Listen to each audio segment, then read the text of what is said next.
distinguished panelists, guests, friends from the media, ladies and gentlemen. On behalf of Sampark, India-Nepal Alumni Network, and Swami Vivekananda Cultural Center, Embassy of India, Kathmandu, I extend a very warm welcome to all of you to today's event organized to celebrate International Women's Day.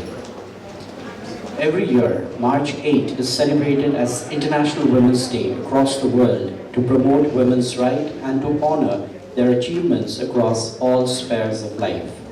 The theme for this year's International Women's Day is Gender Equality Today for a Sustainable Tomorrow, underscoring the fact that women need to be central to the solutions for a sustainable planet.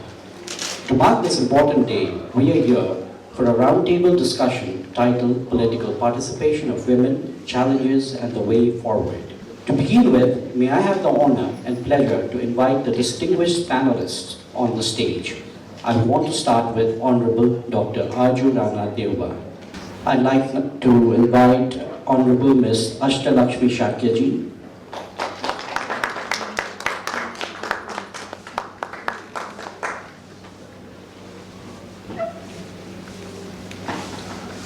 May I now invite Honorable Dr. Binda Pandeji and Honorable Ms. Pushpa Bhusharji on stage. May I now also invite Professor Ila Sharma, who is the moderator for today's event.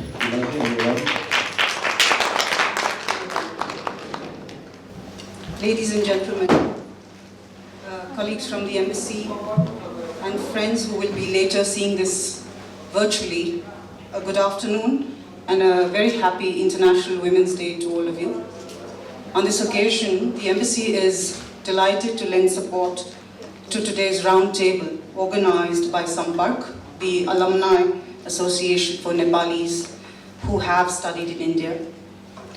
I'm particularly grateful to Madam Ila Sharma, the moving force behind this event and convener of Sampark, for getting us together to shine a spotlight on an issue that is among the foremost national priorities of both our countries. And ladies and gentlemen, what better than this formidable panel we have today to speak about women's political participation in Nepal.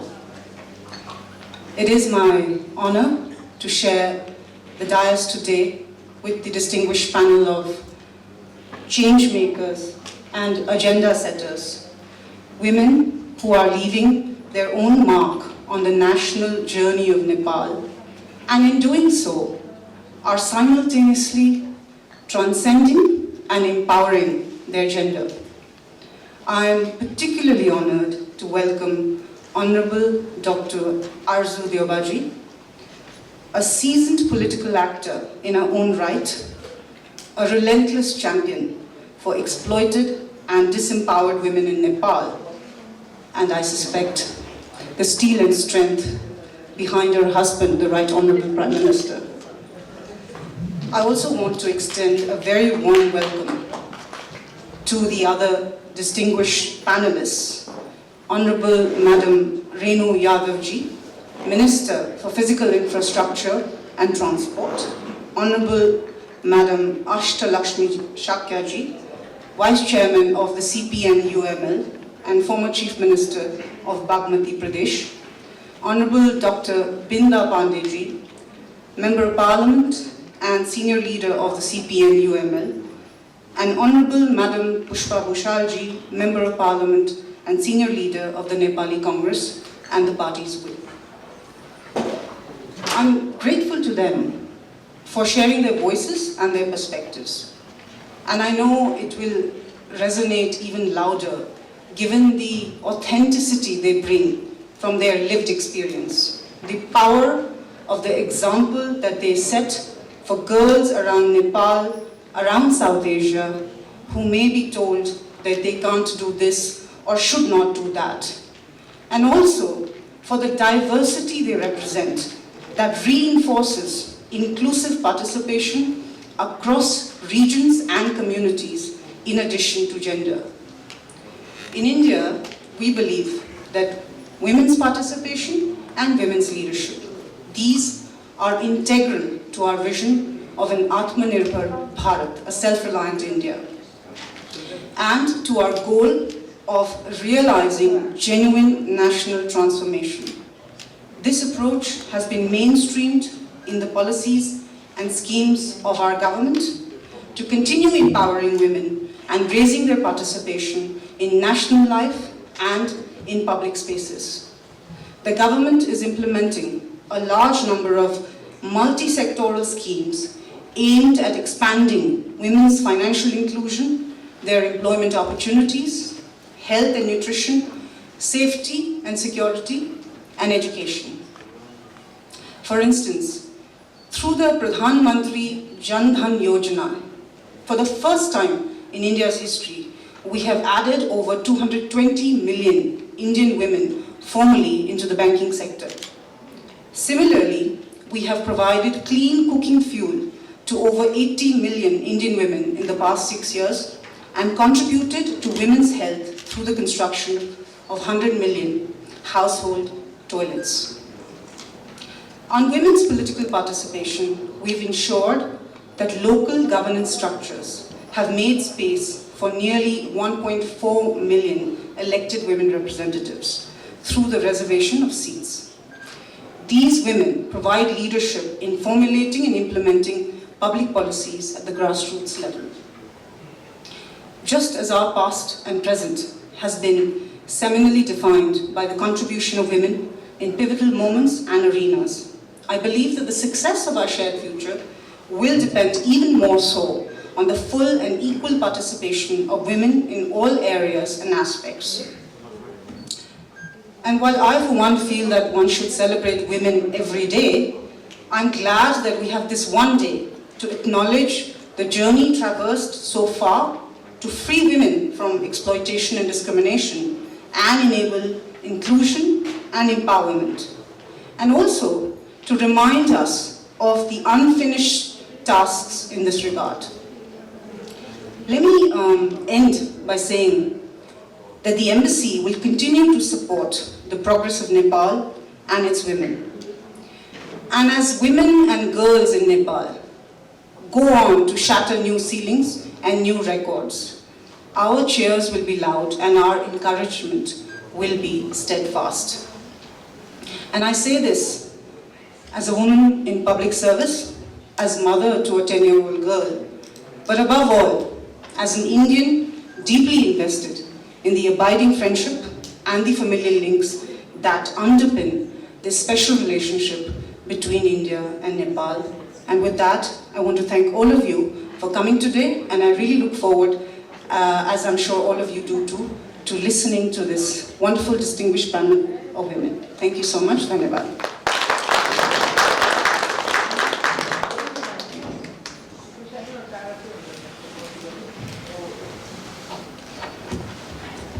Thank you, ma'am, for your very inspiring remarks. Now, I'd like to welcome Honorable Dr. Ajurana Deuba, Central Committee Member of Nepali Congress Party, to share a few words. Thank you.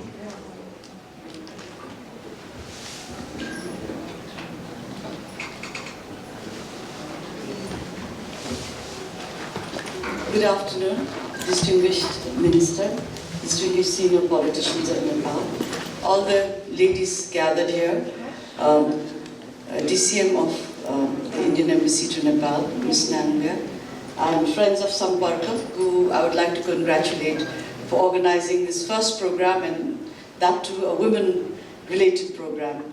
And I'm really thankful to the Indian Embassy for allowing this opportunity, because I can see a lot of my co-students who were together with us in the in Indian universities and colleges sitting here.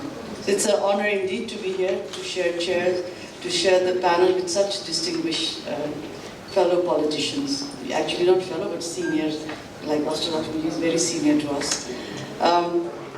As I was gathering my thoughts, to speak some words here, I really gave it some thoughts, because I saw the formidable panel, so I said, oh, I better, be well prepared. So whole morning I've been writing my points down, so I might overstep my 10 minutes that has been allocated to me, so please bear with me. My first point is, because I always feel life is a drama, but more so is politics. So I would like to start with the famous words of the bard: all the world's a stage and all men and women merely players. They all have their exits and entrances, and each man or woman in his, her or time plays many parts. And I feel that rings mostly true for women politicians, because we have always played the traditional part of being a daughter, a wife, a mother-in-law, grandmother, etc. But now we are more and more invested in playing our part as a political leader, which is of course a new role for us, a new role in which knowingly or unknowingly we've stepped out and we've been called upon to play our part, because we feel as women who are responsible, women who are aware, women who want to see the progress of our societies, we have to play our part. And all of us have set out on the path of politics, have worked hard, been committed and made more sacrifices to be here. And no matter from which background we come, which supportive family we think we belong to, there has always been, new paths to tread upon, new obstacles that we face, and new adventures that we embark upon. And one thing that all of us who are in politics believe in is never underestimate the power of one, because it is really just one person who makes a sea change. In the case of Nepal, it was Yogmaya Lupani's sacrifice and a rebellion, maybe it's 100 years, I don't know, more than that, during the reign of our own ancestor. I can see two of us from the Rana family sitting here and nodding our heads.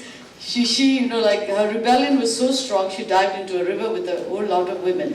From that step to Madam Mangala Amma, who made a real stop to ensure that Nepalese women get voting rights, we've come a long way. I think from the 1990 onwards, there has been a lot of change in Nepal, including, I think, one of the biggest changes was in the interim constitution, which according to the spirit of the movement that we had then, really looked at, what are the changes that we would really like to aspire to. And that was what was enshrined in the interim constitution, which was further carried along in the constitution that we all made together in 2015. So leadership of women, what does it really mean? It means stepping out in the world of men and demanding equality, voice, and visibility. And this is a challenge, because our society is steeped in patriarchy, even after decades. In the case of Nepal, 100+ years, in the Western world, there's been women should be in the public kind of environment, but still, patriarchy has a strong grip on not only men, but also on the women. How we look at ourselves also makes a difference of how we behave in the public. And women in positions of political leadership are still considered an anomaly rather than the norm. And this is not only in Nepali society. As I was going through literature, I came to know that even in a place such as the United States House of Representatives, they only made a ladies' toilet in 2011. So can you imagine? And Ireland, which has had a parliamentary democracy for hundreds of years, till now, this was I think the book I read was dated 2020, they've only had 19 ministers. So we are not that far behind, we are catching up, but still many things need to be done in Nepal to make sure that we get a seat at the table, so to say. And we have ensured, at least ourselves, a seat at the table. Our Constitution guarantees women's rights as fundamental rights. It reaffirms right to safe motherhood and reproductive health, education, health as a whole, employment, equal pay, social security and property rights, and guarantees inclusion of women in all state bodies on the basis of proportional inclusion. Of course, this is it just is one paragraph, but it says a lot about what we can aspire to. But of course, have we really achieved all that has been written in the Constitution? That is a different matter altogether. Political representation at 33% has been ensured at the state level and 40% at the local level. But we now have a seat at the table. In an ideal world, maybe we wouldn't have not even required reservation. But this is not an ideal world. It is still a world where cultural and societal norms and economic norms dictate that women still lag behind. So we need to create space so that a critical mass of women can be visible on all these forums, whether it's economic, whether it's social, whether it's political. We should be there at the forefront. And why should we be there at the forefront? Is it only because that we are women, and as women we think it is our right? Or is it because unless women participate, unless women are at the forefront, no society can really go ahead? So creating that critical mass, now at 33%, then to 50%, and maybe even more than that, is going to take some more time.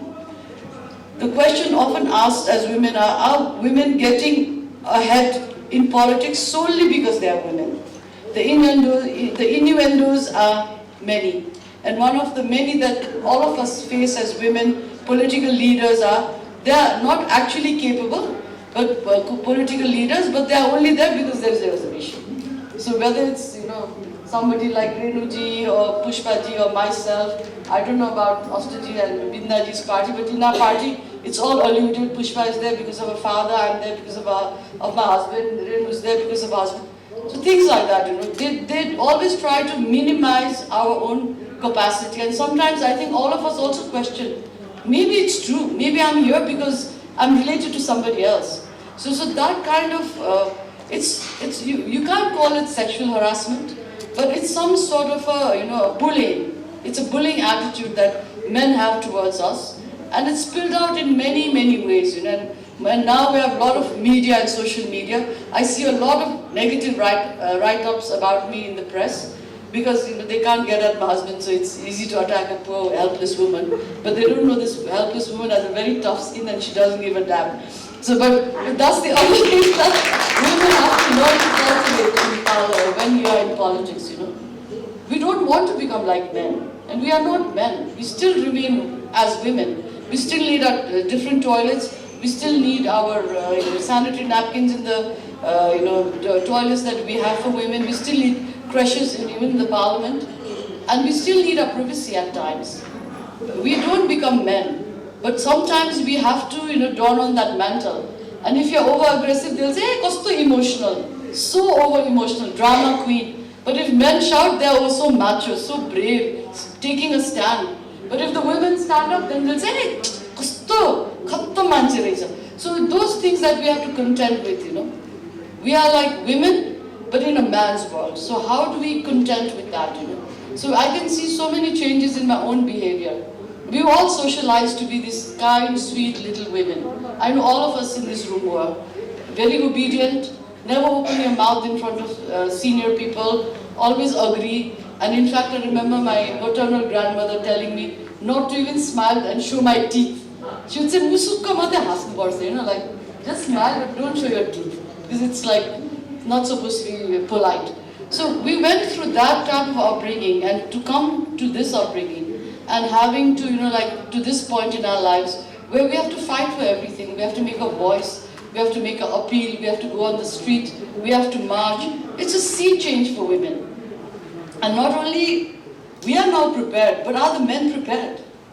For the men, it's a very big shock, when a woman stands in and digs her heel and says no. Because men are used to women listening to them, especially men who are in politics, who are in power, and they're used to being listened to. So when women make a stand and say, "You're bhayana," they are like a bit taken aback, a bit flabbergasted, a bit shocked, and sometimes you get hit back on. But I think women have understood that this is a burden we have to carry, and of course there's belittling, as I told you, there's sexual harassment also. I've had some younger colleagues come and tell me, so and so hit upon me, but then what do you do? We try to look at sexual harassment as an issue inside politics, but it has not gone very far, but we need to take it further if we want more and more younger women to participate in Nepal's politics. Then of course there's this insecurity. Nepal's politics is not only in urban centers. We need to go out in the boondocks, There are some places we go to, there's no place to sleep at night. In the it's night, and where do you go to sleep? You have to just share maybe a straw mat with somebody, some goat somewhere. So how do women deal with that? So these are issues that women have to contend with.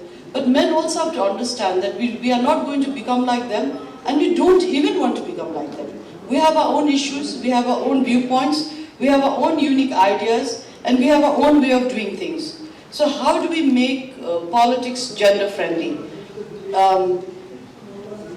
But I have seen many women who have tried to become like men. I won't take any names, not in Nepal, but in the region. I've seen some leaders who started out to be extremely good feminists with good women's agendas, but once they got into power, they were sucked into the world of men, and they had to become just like them. And they forgot all about the ideas they espoused, the ideas they stood for when they came into power. And then that also brings me to another point of women's double burden. I don't have many points now, I'm going to finish. Women's double burden. Just because you're in politics, a woman doesn't stop becoming a mother, a wife, and a caregiver. Somebody is sick in the house, the child gets sick, the mother is the first responder. If mother-in-law gets sick, parents get sick, the mother is the first responder, the woman in the house. So how do we balance that with becoming a politician? So this is a balance that we all have to share among ourselves, and society has to allow us also, support us. Because what really gets me angry is, and this was my learning, I didn't even realize for the longest time that we have any rights as a woman. I didn't know as a mother I have rights, that this country owes me something. When I almost died in childbirth, and I survived because I was in Patton Hospital, I was going to get a C-section. It was like a moment of eureka. I thought, oh my God, I know I'm going to live, but at this moment of time, how many women in my own country might be dying from the exact same thing that I'm going through?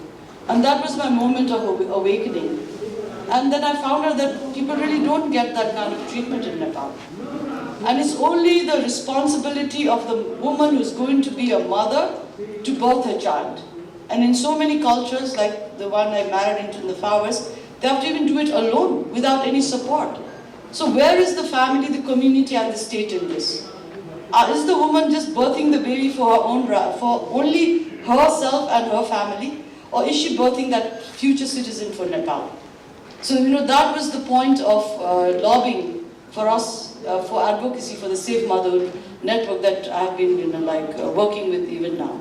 So what does the state owe a woman so that she can get out, not only get out, but be supported for her roles as a woman that nature has given her. Nature has given us the privilege of becoming a mother, of nurturing the next generation, of nurturing the old generation. So what is the role of the state in this for all of us? So these are the kind of things that as a woman politician we all need to explore, and we explored it very well in the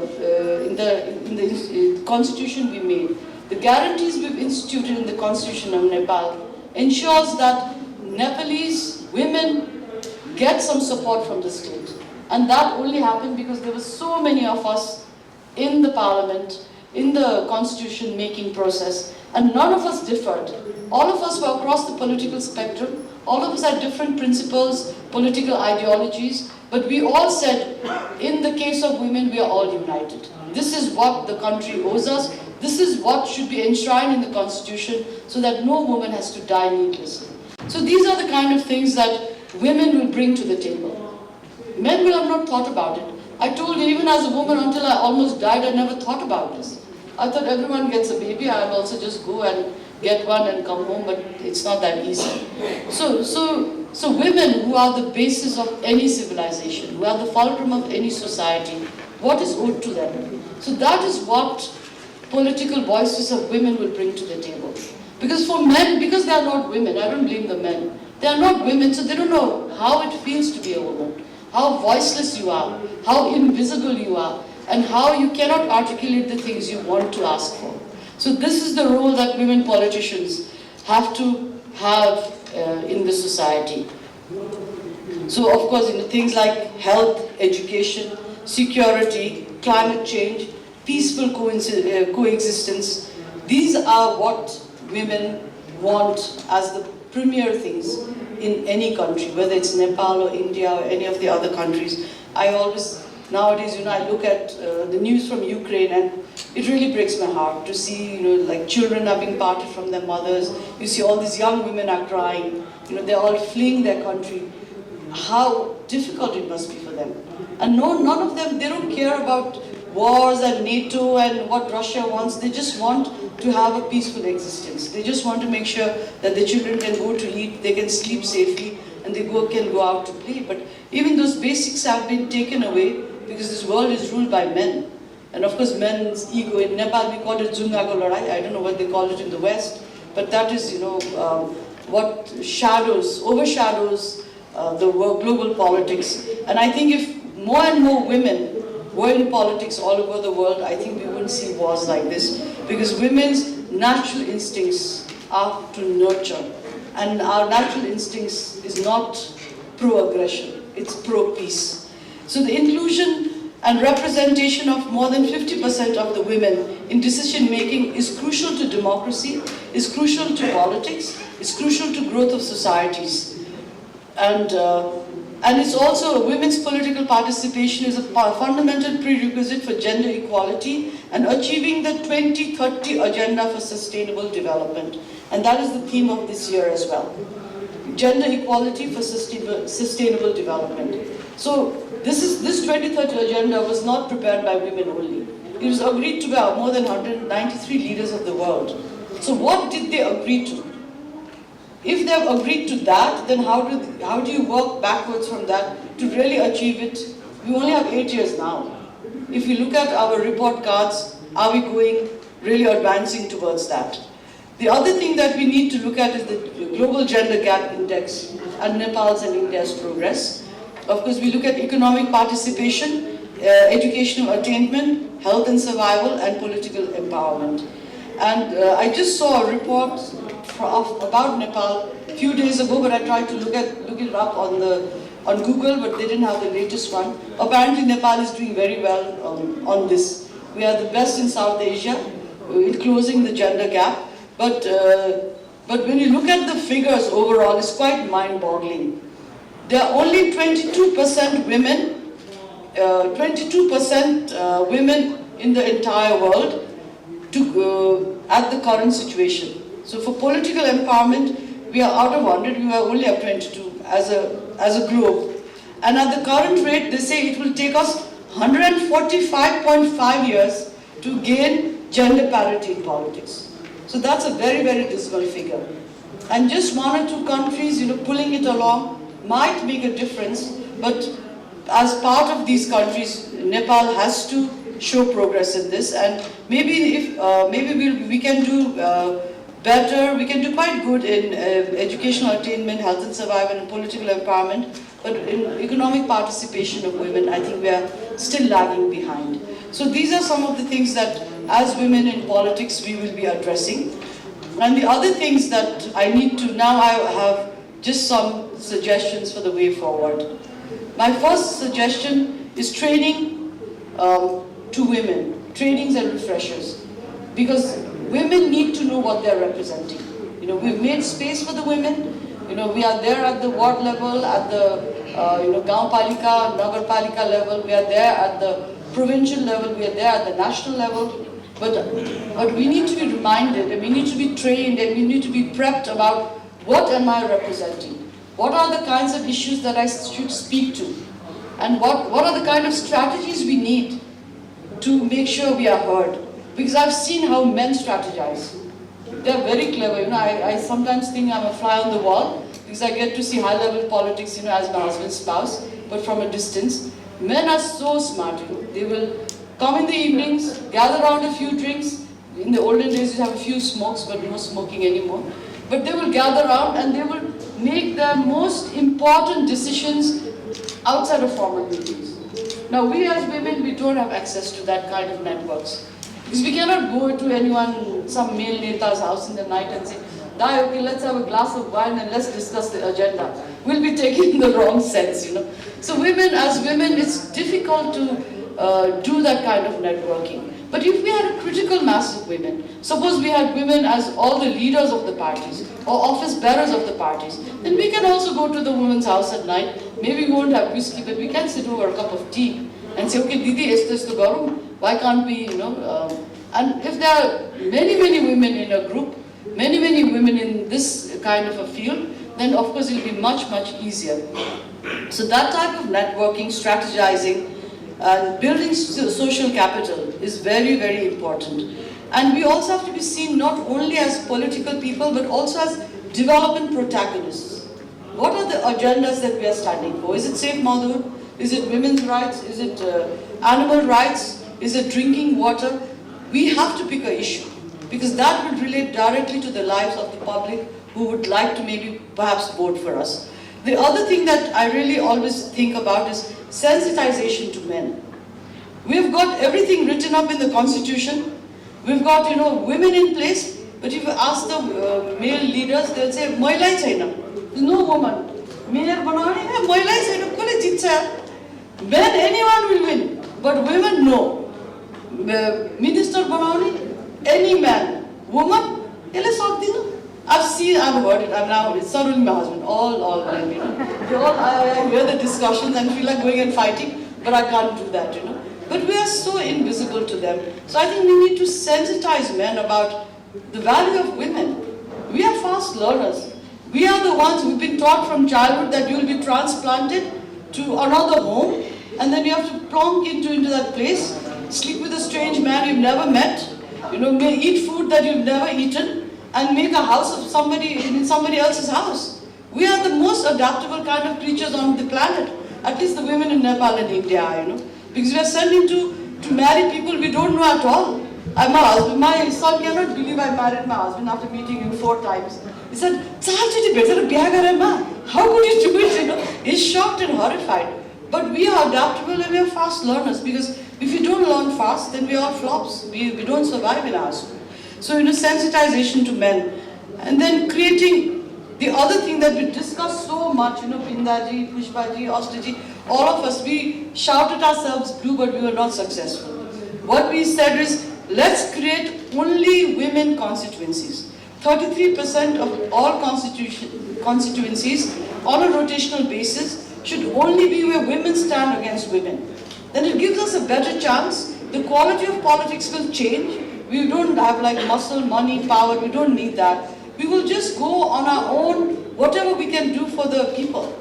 So if we could get that done, I think at least, I was trying to calculate, though my hisab is not good. Out of 165, if we did that in 33%, every time we'd have 50 women in parliament from the directly elected posts. And that would be a critical mass of women. If you have 50 women in parliament, just see how much hard work the men will have to do to make us stand down. But now we are like not that many, so it's easier for them.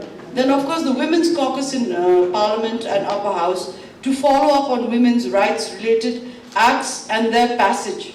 I think the Women's Caucus has also been sort of a, something that we really need to institute in a very strong way. And this caucus could ask the government for an annual report.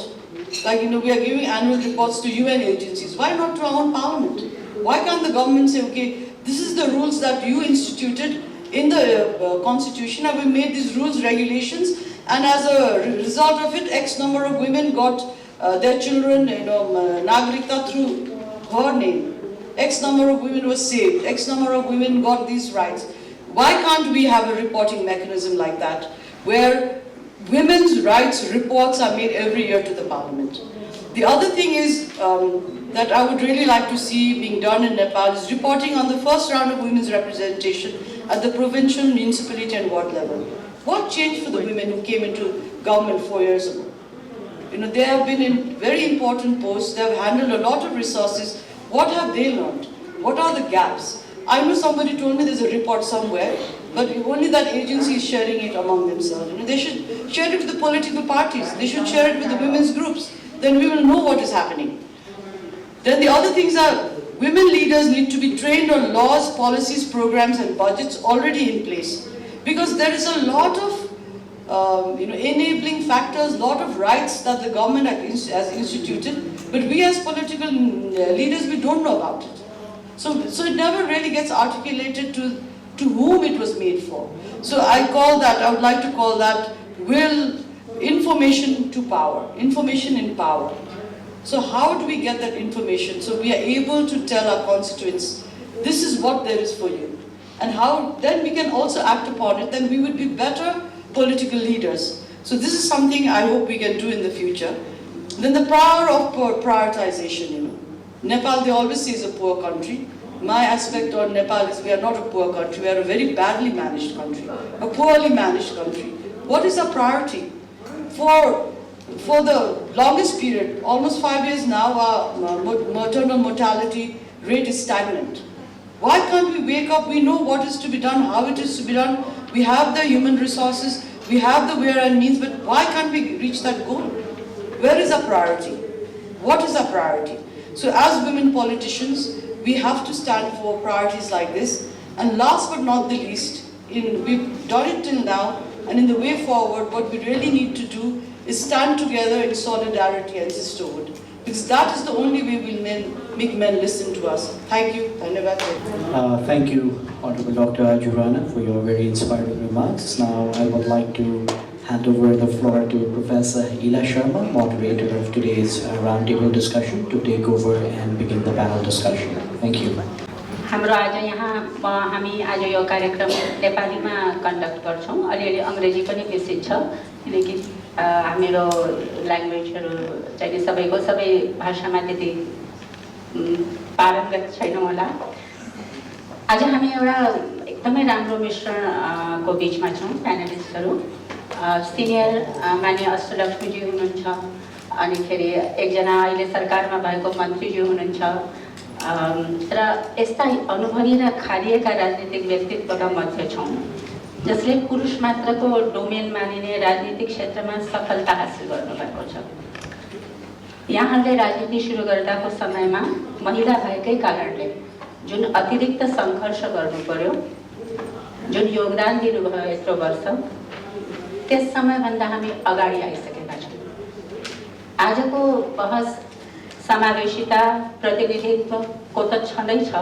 किनकि हामीले gender प्यारिटीको कुरा गर्दा त 50% को कुरा गर्नुपर्छ जनसंख्याको समानुपातिकमा तर हामीसँग राम्रो प्रतिनिधित्व राम्रो समावेशिता छ र अब बहस चाहिँ नि अर्थपूर्ण सहभागिताको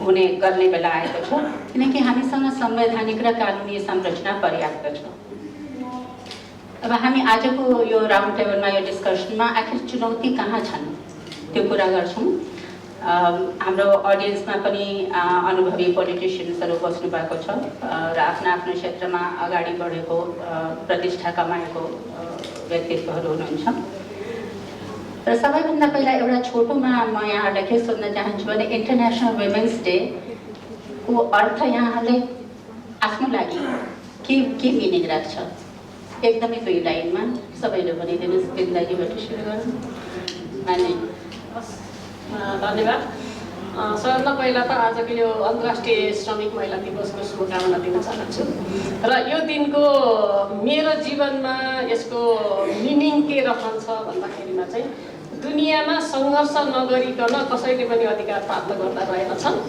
र त्यसमा पनि खास गरेर श्रम गरी खाने महिलाहरूमाथि जुन खालको चाहिँ नि त्यो औद्योगिक मुलुकहरूमा चाहिँ जुन खालको विभेदहरू थियो शोषणहरू थियो त्यो शोषणका विरुद्ध महिलाहरू संगठित भएर मात्रै चाहिँ आफ्नो अधिकार प्राप्त गर्छन् र त्यो आन्दोलन भनेको त्यो संघर्ष भनेको महिलाहरू एक्लैले गरेर हुँदै समानताका पक्षमा लाग्ने सबै महिला पुरुष अथवा समाजको सबै नागरिकहरू चाहिँ समानताको लागि लाग्नेहरूको बीचमा चाहिँ ऐक्यबद्धता हुनुपर्छ भन्ने पाठ चाहिँ मैले 8 मार्चको सन्दर्भमा सिकेको वैशिष्ट्य मान्छेले कस्तो लाग्छ सर्वप्रथम राष्ट्रिय महिला दिवसको उपलक्ष्यमा सम्पूर्ण साथीहरूको शुभकामना छ यो अन्तर्राष्ट्रिय महिला दिवसको एउटा प्रेरणादायी के छ भने आजदेखि वर्षौं पहिला श्रमिक महिलाको संगठित भएर जुन आफ्नो अधिकारको निम्ति आवाज उठाएको थियो मलाई के लाग्छ भने कुनै पनि कुरा आफ्नो भित्रबाट इच्छा नभइकन संघर्ष नगरिकन केही पनि पाउँदैन त्यसैकारण मलाई के लाग्छ कि संघर्ष र इच्छा र मिशन तिनवटा चिज हरेक व्यक्तिमा गयो भने कुनै पनि लक्ष्यको प्राप्ति हुन्छ। मैले यताबाट यही मलाई लाग्छ अन्तर्राष्ट्रिय दिवसको उपलक्ष्यमा हरेक नागरिकले यो आत्मसात गरेर अगाडि बढ्यो भने यसको सार्थकता हुन्छ। धन्यवाद। मलाई चाहिँ यो महिला दिवस भन्दाखेरि चाहिँ महिलाहरूको विषयमा यस्तै विचार विमर्श निकाल्ने र पुरा नेपाललाई चाहिँ महिलाहरूको पनि हक अधिकार छ भनेर औल्याउने दिन हो कि जस्तो लाग्छ। तर यो एक दिन मात्रै सम्झ्या भएर चाहिँ अलिक दुःख लाग्छ, किन अरू दिन चाहिँ फेरि बिर्सिहाल्छ। तर एटलिस्ट यो एक दिन भए पनि महिलाहरूले हाम्रो भोइस छ है भन्न सक्ने र मेनहरूले पनि हामीलाई सुन्ने दिन जस्तो लाग्छ। सबभन्दा पहिले आयोजक सम्पर्कलाई धन्यवाद छ। महत्त्वपूर्ण कार्यक्रम आयोजन गर्नुभएकोमा इलाजीलाई पनि धन्यवाद छ। 112औं अन्तर्राष्ट्रिय श्रमिक महिला दिवसको यो अवसरमा यो उपलक्ष्यमा सबैलाई हार्दिक शुभकामना व्यक्त गर्न चाहन्छु। मैले 8 मार्चबाट मलाई प्रेरणा अहिलेसम्म दिइराखेको भनेको 8 मार्चलाई मैले एकता र सङ्घर्षबाट मात्रै अधिकार प्राप्त हुन्छ भन्ने कुराहरू बुझेको। त्यसैले यो अन्तर्राष्ट्रिय श्रमिकहरू महिला आफै श्रमिक हो। त्यसैले श्रमिक महिलाले एकता र सङ्घर्षबाट विश्वकै महिलाले अधिकार प्राप्त गरेको दिन भएको हुनाले, गौरवपूर्ण दिन भएको हुनाले र हामी पनि अधिकार प्राप्तिको लागि एकता, महिलाहरूको बिचको एकता र सङ्घर्ष गरेर निरन्तर अगाडि बढ्नुपर्छ भन्ने चाहिँ मैले अहिलेसम्म त्यही शिक्षा प्राप्त गरेको छु, त्यही प्रेरणा लिएको छु। धन्यवाद। 112औं अन्तर्राष्ट्रिय महिला श्रम दिवसको उपलक्ष्यमा जुन आयोजना गर्नुभएको छ महिलाजीलाई र आयोजकलाई धेरै धन्यवाद दिन चाहन्छु। सबैलाई म शुभकामना आदान प्रदान गर्न पनि चाहन्छु। मलाई लाग्छ राष्ट्रिय र अन्तर्राष्ट्रिय स्तरमा महिला आन्दोलनबाट प्राप्त गरेको अधिकार र समानता कसैले पनि छिन्न नसकेको प्रमाणित भएको छ। यसको अर्थ के हो भने हामी अधिकारको लागि र समानताको लागि यदि प्राप्ति गर्न चाहन्छौँ भने हामी कलेक्टिभ भएर सङ्घर्ष गर्नुपर्छ। त्यो महिलाहरूको जीवन सङ्घर्षको जीवन हो, किनभने महिलाको जीवन परिवर्तनको चाहना हो। त्यस्तो परिवर्तन प्राप्त गर्नको लागि सङ्घर्षलाई आफ्नो जीवनको एउटा ठुलो आयाम बनाउनुपर्छ अनि प्राप्ति हाम्रो नजिक हुन्छ। त्यो ऊर्जा र शक्ति अन्तर्राष्ट्रिय श्रमिक महिला दिवसले, राष्ट्रिय अन्तर्राष्ट्रिय घटनाक्रमले हामीलाई ऊर्जा र शक्ति र एकता प्रदान गरेको छ र यसलाई वर्षभरि हामीले निरन्तरता र प्रतिबद्धता दिनुपर्दछ। धन्यवाद। अब चुनौतीकै कुरा गरौँ। सबैभन्दा पहिले हाम्रो चुनौती महिलाहरूको जो राजनीतिमा आउनुभएको छ, पुरुषले डोमिनेट गरेको क्षेत्रमा कति लेभलमा सङ्घर्ष गर्नुपर्छ। सङ्घर्ष परिवारभित्र समयको म्यानेजमेन्ट, अघि मान्य आर्जुजीले नि भन्नुभयो, समयको, छोरी बुहारीहरूको भूमिका, समाजसँग गर्ने सङ्घर्ष, चरित्र हत्या एकदमै रियल र दलहरूभित्रको परम्परागत रूढिवादी पितृसत्तात्मक सोच। अब छोटोमा यसको बारेमा कस्तो फिल गर्नुभएको छ, आफूहरूले कस्तो सङ्घर्ष गर्नुभयो, एकदमै छोटोमा बिन्दाजीबाट पाउनु। अब यो चुनौतीलाई कसरी लिने भन्ने खालको कुराले पनि धेरै कुरा डिटरमाइन गर्छ भन्ने लाग्छ। र अहिलेसम्मको मेरो आफ्नो अनुभवको कुरा गर्नुहुन्छ भने र मैले चाहिँ जुन खालको कुरो नेपालको राजनैतिक आन्दोलनको इतिहासमा अलिकति हेरेँ, जुन बेलामा सिङ्गै चाहिँ नि शक्ति किनारामा पारिएको हुन्छ, त्यतिखेर महिलाहरूको एजेन्डा पनि उठाइन्छ, महिलाहरूको नेतृत्व आवश्यक छ भन्ने पनि गरिन्छ, महिलाहरूलाई सहभागी पनि गराइन्छ।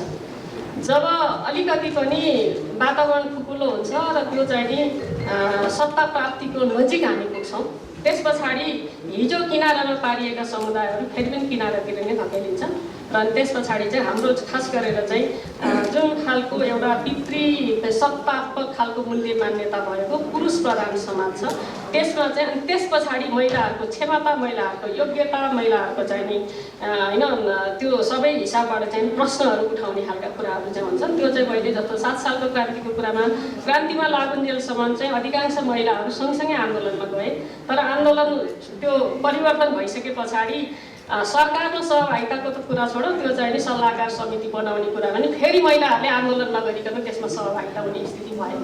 त्यस पछाडि 17 सालमा चाहिँ परिवर्तन होइन, त्यो चाहिँ निरङ्कुशता फेरि आयो। 46 सालमा चाहिँ 46 सालसम्मको आन्दोलनमा जाँदाखेरि महिलाहरूको एजेन्डा फेरि पनि उठाइयो, सहभागितालाई चाहिँ नि होइन प्रमोट पनि गरियो। तर जब चाहिँ बहुदल प्राप्त भयो, बहुदल प्राप्त भइसकेपछि फेरि पनि महिलाहरूको एजेन्डा हिजो जे कुरो स्थापित थियो त्यसलाई चाहिँ फेरि अर्को हिसाबबाट चाहिँ आन्दोलन गर्नुपर्ने, सङ्घर्ष गर्नुपर्ने स्थिति रह्यो भने 62-63 को आन्दोलनको बेलामा पनि जसरी चाहिँ नि यो लैङ्गिक समानताको एजेन्डाहरूलाई चाहिँ नि स्थापित गरिएको थियो, त्यो कुराहरू हामीले जेठ 4 कै घोषणाबाट नै त्यसलाई बिर्सिन थाल्यौँ। त्यस पछाडि 16 गते बल्ल बल्ल हामीले चाहिँ नि संसदबाट एउटा प्रस्ताव पारित गऱ्यौँ। त्यसको 2 हप्ता पनि नभइकन फेरि चाहिँ नि संविधान संशोधन गर्न बनेको आयोगमा चाहिँ एकजना पनि महिला नराख्ने खालको प्रक्रियाबाट हामी अगाडि बढेका छौँ। र अहिले पनि महिलाहरूलाई दिएकै छ नि, आन्दोलनको बेलामा चाहिँ नि अग्रपङ्क्तिमा रहेर महिलाहरूले लड्दै आएका छन्। र त्यो चाहिँ नि एकदमै आन्दोलनमा तपाईँहरूको सहभागिता भएपछि आन्दोलन सफल भएपछि हुन्छ भन्ने हिसाबबाट चाहिँ त्यो प्रोत्साहन गर्ने खालको कुरा पनि छ। तर आन्दोलन सकिसके पछाडि चाहिँ अनि त्यस पछाडि चाहिँ क्वेसन उठाउन जुन थालिएको छ, सबैभन्दा ठुलो कुरा भनेको हामीले यौनिकताको आधारमा क्षमतालाई मापन गर्ने जुन खालको चाहिँ मानसिकता छ, जुन दिनसम्म हामीले उसको चाहिँ नि विचार, उसको चाहिँ नि विवेक, उसको बुद्धिको आधारमा क्षमता र योग्यतालाई मापन गर्ने र रोज त्यो के भन्छ अवसर दिने खालको अवसर, त्यो जिम्मेवारी लिने दिने खालको स्थिति बन्दैन, तबसम्म यो चुनौती कायमै रहन्छ भन्ने लाग्छ। विद्याजी थ्याङ्क यू। आजको अवस्थामा हाम्रो प्रतिनिधित्व चाहिँ वर्ल्डको एभरेज 25% छ प्रतिनिधित्व जनप्रतिनिधिहरूको भने हाम्रो एभरेज चाहिँ त्योभन्दा धेरै बढी छ।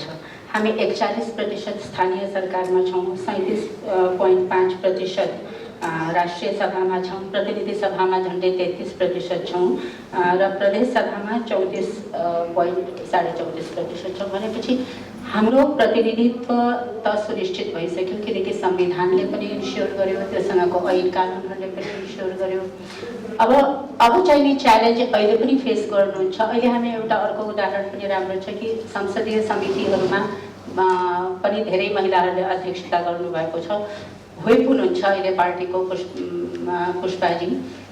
तर अब त प्रतिनिधित्व सुनिश्चित भयो, अब हामीले कुरा गर्ने यो चुनौतीहरूसँगै अब सक्षमताको प्रश्न आउँछ नि। त्यो महिला सक्षम छैनन्। मैले अस्ति एउटा महिला भेटेँ, सी वान्टेड टु वडा अध्यक्षमा उठ्न खोजेको, अपाङ्गता भएकी यङ केटी छन्। उनलाई के भन्दा रहेछन् उनको दलको मान्छेहरूले भने तिमी जित्न सक्दिनौ, तिमी त अपाङ्गता पनि छ महिला पनि छौ। अब उसले मलाई सोधिरहेको थियो म के गरौँ भनेर क्या एउटा कार्यक्रममा। अब यत्रो प्रतिनिधित्व सुनिश्चित हुँदाखेरि पनि अबका चुनौतीहरू अझै टड्का रहेछन्, जसरी बिन्दाजीले भन्नुभयो। र अब चाहिँ नि यो समय के आएको छ भने अब गुणात्मकताको, सामर्थ्य, क्षमताको बहस गर्ने बेला आएको छ। किनकि अर्को निर्वाचनमा पनि ठुलै यही सङ्ख्यामा अलमोस्ट प्रतिनिधित्व हुन्छ। यसको बारेमा मन्त्रीज्यूको के विचार छ? महिलाको सहभागिता 20 वर्ष अगाडि र अहिले धेरै फर्क मारिसकेका छ। अहिले हामी संविधानमा लोकलमा स्थानीय तहमा चाहिँ 41% छ, प्रदेशमा 34% छ, त्यस्तै 37% राष्ट्रिय सभा र 33% हामी प्रतिनिधि सभामा छौँ। त समस्या कस्तो छ भने संविधानमा हाम्रो सुनिश्चित भयो तर गुणात्मक प्रतिनिधित्व हुन सकेन। मेरो व्यक्तिगत विचार के छ भने जहिले पनि पर्सेन्टेजमा महिलाहरू आउनु र पोलिटिकल स्ट्याबिलिटी उसको एकदम दूरगामीसम्म हुनु फरक छ। जस्तो हामीले 64 सालमा 65 सालमा हामी 33% महिला आएका थियौँ। एकदम गर्वको साथ नेपाल विश्व नै 33% महिलाको सहभागिता भएको थियो। तर विगतको त्यो महिलाहरू दोस्रो चुनावमा र दोस्रो संविधान सभाको चुनावमा कति आउन सकेन। पर चुनौती यो ठाउँमा छ। पहिलाको 33% महिलाहरू दोस्रोचोटि त्यो आए नआएको महिलाहरू पनि पोलिटिक्समा छ कि छैन प्रश्न यता छ। त्यसै कारणले यो चुनौती कस्तो छ भने अहिले गुणात्मक पोलिटिक्समा नै उसले ट्रेनिङ दिएर राजनीति रुचाउने महिलाहरूले यदि राजनीतिमा लाग्यो भने मलाई चाहिँ त्यो आफ्नो राजनीतिमा मात्रै सिट होइन कि त्यो राजनीति सोचबाट आएको महिला नै राजनीति गर्न सकिन्छ जस्तो मेरो आफ्नो मान्यता हो। न त 33%, 33%, 33% हरेकचोटि आउँछ, तर त्यो 33% पछाडिबाट छ कि छैन प्रश्न यो ठाउँमा छ। त्यसै कारण मेजमा मेरो के छ भने अहिले पनि नेपालमा प्रतिस्पर्धात्मक प्रतिनिधित्व गराएन भने मलाई लाग्छ महिलाको क्षमता त्यति वृद्धि हुँदैन। मेरो सुरुदेखिको मान्यता के छ भने हामी त 46-47 सालदेखि पोलिटिक्समा आयौँ, 5-5 चोटि चुनावमा उठेको महिला हौँ हामी। धेरै यहाँ आरटीजी लगायत सबै महिला चुनाव उठेका र क्रान्ति गरेका आफ्नो आफ्नो ठाउँबाट महिला छु। तर हरेक महिला त्यस्तो छैन, त्यो अधिकारबाट आए तर फेरि ब्याक भएर आफ्नो घर चुल्हा चौकामा फेरि लाग्यो। त्यसले नेताजी त भन्यो तर नेताजी बन्न सकिएन, समस्या यता छ।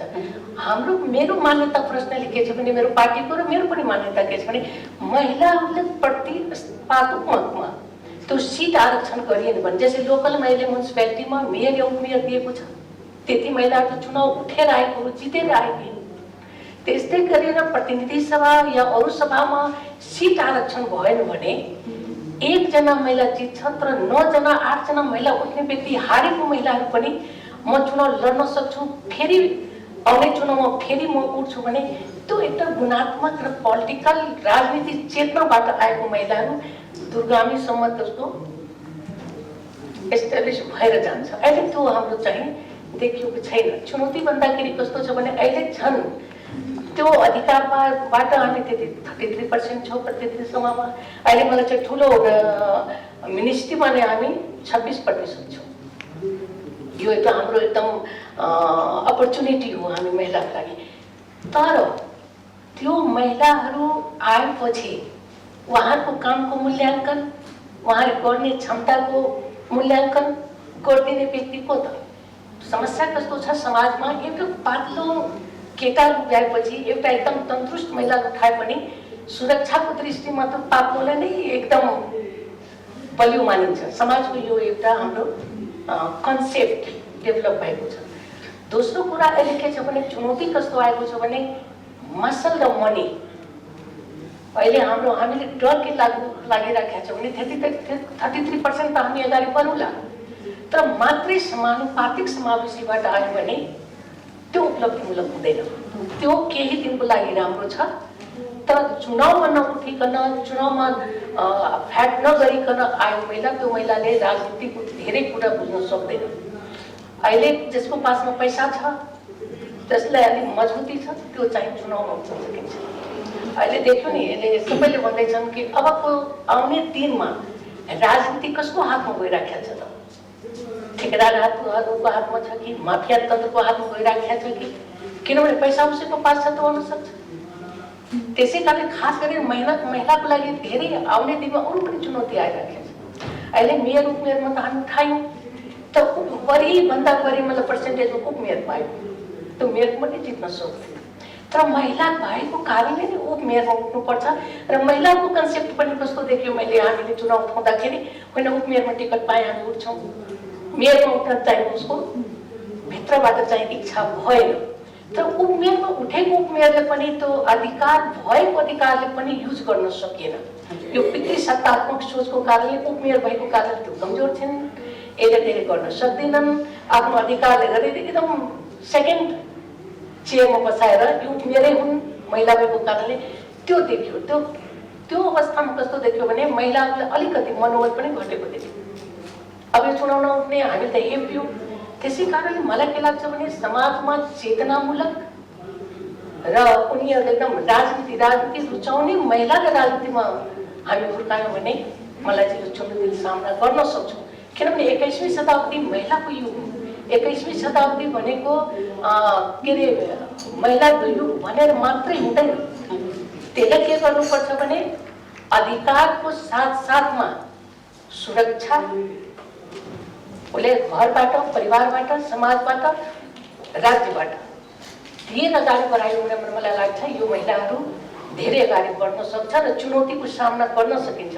तर यस्तै समानुपातिक समावेशीबाट मात्रै आयो भने मैले हेर्दाखेरि 65 सालको लिस्ट लिँदाखेरि, फेरि 70 सालको लिस्ट लिँदाखेरि अहिलेको लिस्टमा 50-60% महिलाहरू फेरि घर फर्किसके। मैले कुरा काटेर फेरि कुरा अगाडि बढाएँ। यो विषय चाहिँ नि एकदमै आइराखेको छ कि यो प्रतिनिधित्व जुन छ धेरै दलहरूमा यसो भन्ने हामीले गुनासो सुन्छौँ कि यसपालि तिमीहरूको पालो थियो अब अरू महिलाहरूलाई दिने। सो जुन पहिले राजनीति गरेर एक्सपोजर पाइसक्यो, एउटा पदमा गइसक्यो, त्यो महिलाहरूलाई अर्कोचोटि नदिने भन्ने डिसिजन कसले गर्छ भनेको त्यो पितृसत्तात्मक नेतृत्व जुन छ उसले गर्छ कि होइन यो पालो पालो तिमीहरूलाई दिने। सो हाम्रो आइडिया चाहिँ के थियो, धेरै हाम्रो आन्दोलन यसमा लाग्नेहरूको कि यो क्रिटिकल मासको कुरा गर्नुभयो मान्य आरजुजीले कि स्थानीय स्तरमा नेतृत्व बन्छ स्थानीय सरकारको, त्यो नेतृत्व बिस्तारै ग्रुम हुन्छ, त्यो ग्रुम भएर प्रदेशको स्तरमा पुग्छ, त्यही नेतृत्व केन्द्रमा पुग्छ र भोलि हामीलाई आरक्षण नचाहिने दिन आउँछ जब महिलाहरूले एफपीटिपीमै लडेर पनि, किनकि समानुपातिकबाट प्रतिनिधित्व गरेको महिलालाई अलिकति हेर्ने दृष्टिकोण पनि अर्कै हुन्छ त्यो मिलियोमा। सो त्यो समय आउनुपर्ने। अब के हुन्छ, प्रश्न के आउँछ भने एक्सपोजर पहिला कि अनुभव पहिला? अब तिमीहरूको अनुभव छैन, अनुभव किन हुँदैन? किनकि एक्सपोजर हुँदैन। र मन्त्रीजीले भन्नुभएको पोलिटिकल फन्डिङको विषयमा हामी फेरि अगाडि कुरा गर्छौँ। यो चाहिँ नि मैले आरजुजीलाई सोध्न चाहेँ, यो महिलाहरूलाई रिपिट नगर्ने क्या, पालो पालो दिन खोज्ने, तिमी अपाङ्गता भएकी तिमी महिला सक्दिनौ भन्ने यस्तो कुराहरूसँग चाहिँ कसरी जुझ्ने? अब मलाई लाग्छ पहिल्यै एउटा पालो चाहिँ दिनै पर्छ, किन फर्स्ट टाइम पोलिटिक्समा आउनलाई समानुपातिकमा आउँदा सजिलो भयो। यहाँ 2-3 महिला यहाँ हुनुहुन्छ जो चाहिँ आन्दोलनबाट आएको हो, तर म चाहिँ आन्दोलनबाट आएको होइन, पछि मात्रै म जोडिन गएँ होइन। सो फर्स्ट टाइम म पार्लियामेन्टमा आउँदाखेरि म प्रोपोर्सनल लिस्टबाट आएँ and I came as a woman activist representative होइन। तर मैले त्यहाँ सिक्न चाहिँ धेरै पाएँ र त्यसपछि चाहिँ म डाइरेक्ट इलेक्सनमा उम्रिन गएँ। र मलाई के लाग्छ भने हामीले चाहिँ स्पेस बनाउँदै जानुपर्छ र अहिले हाम्रो पार्टीमा मात्रै हो कि अरू पार्टीमा पनि आइदिनु, हाम्रो पार्टीमा चाहिँ एकचोटिभन्दा धेरै अब रिप्रेजेन्टेसन गर्न पाइँदैन।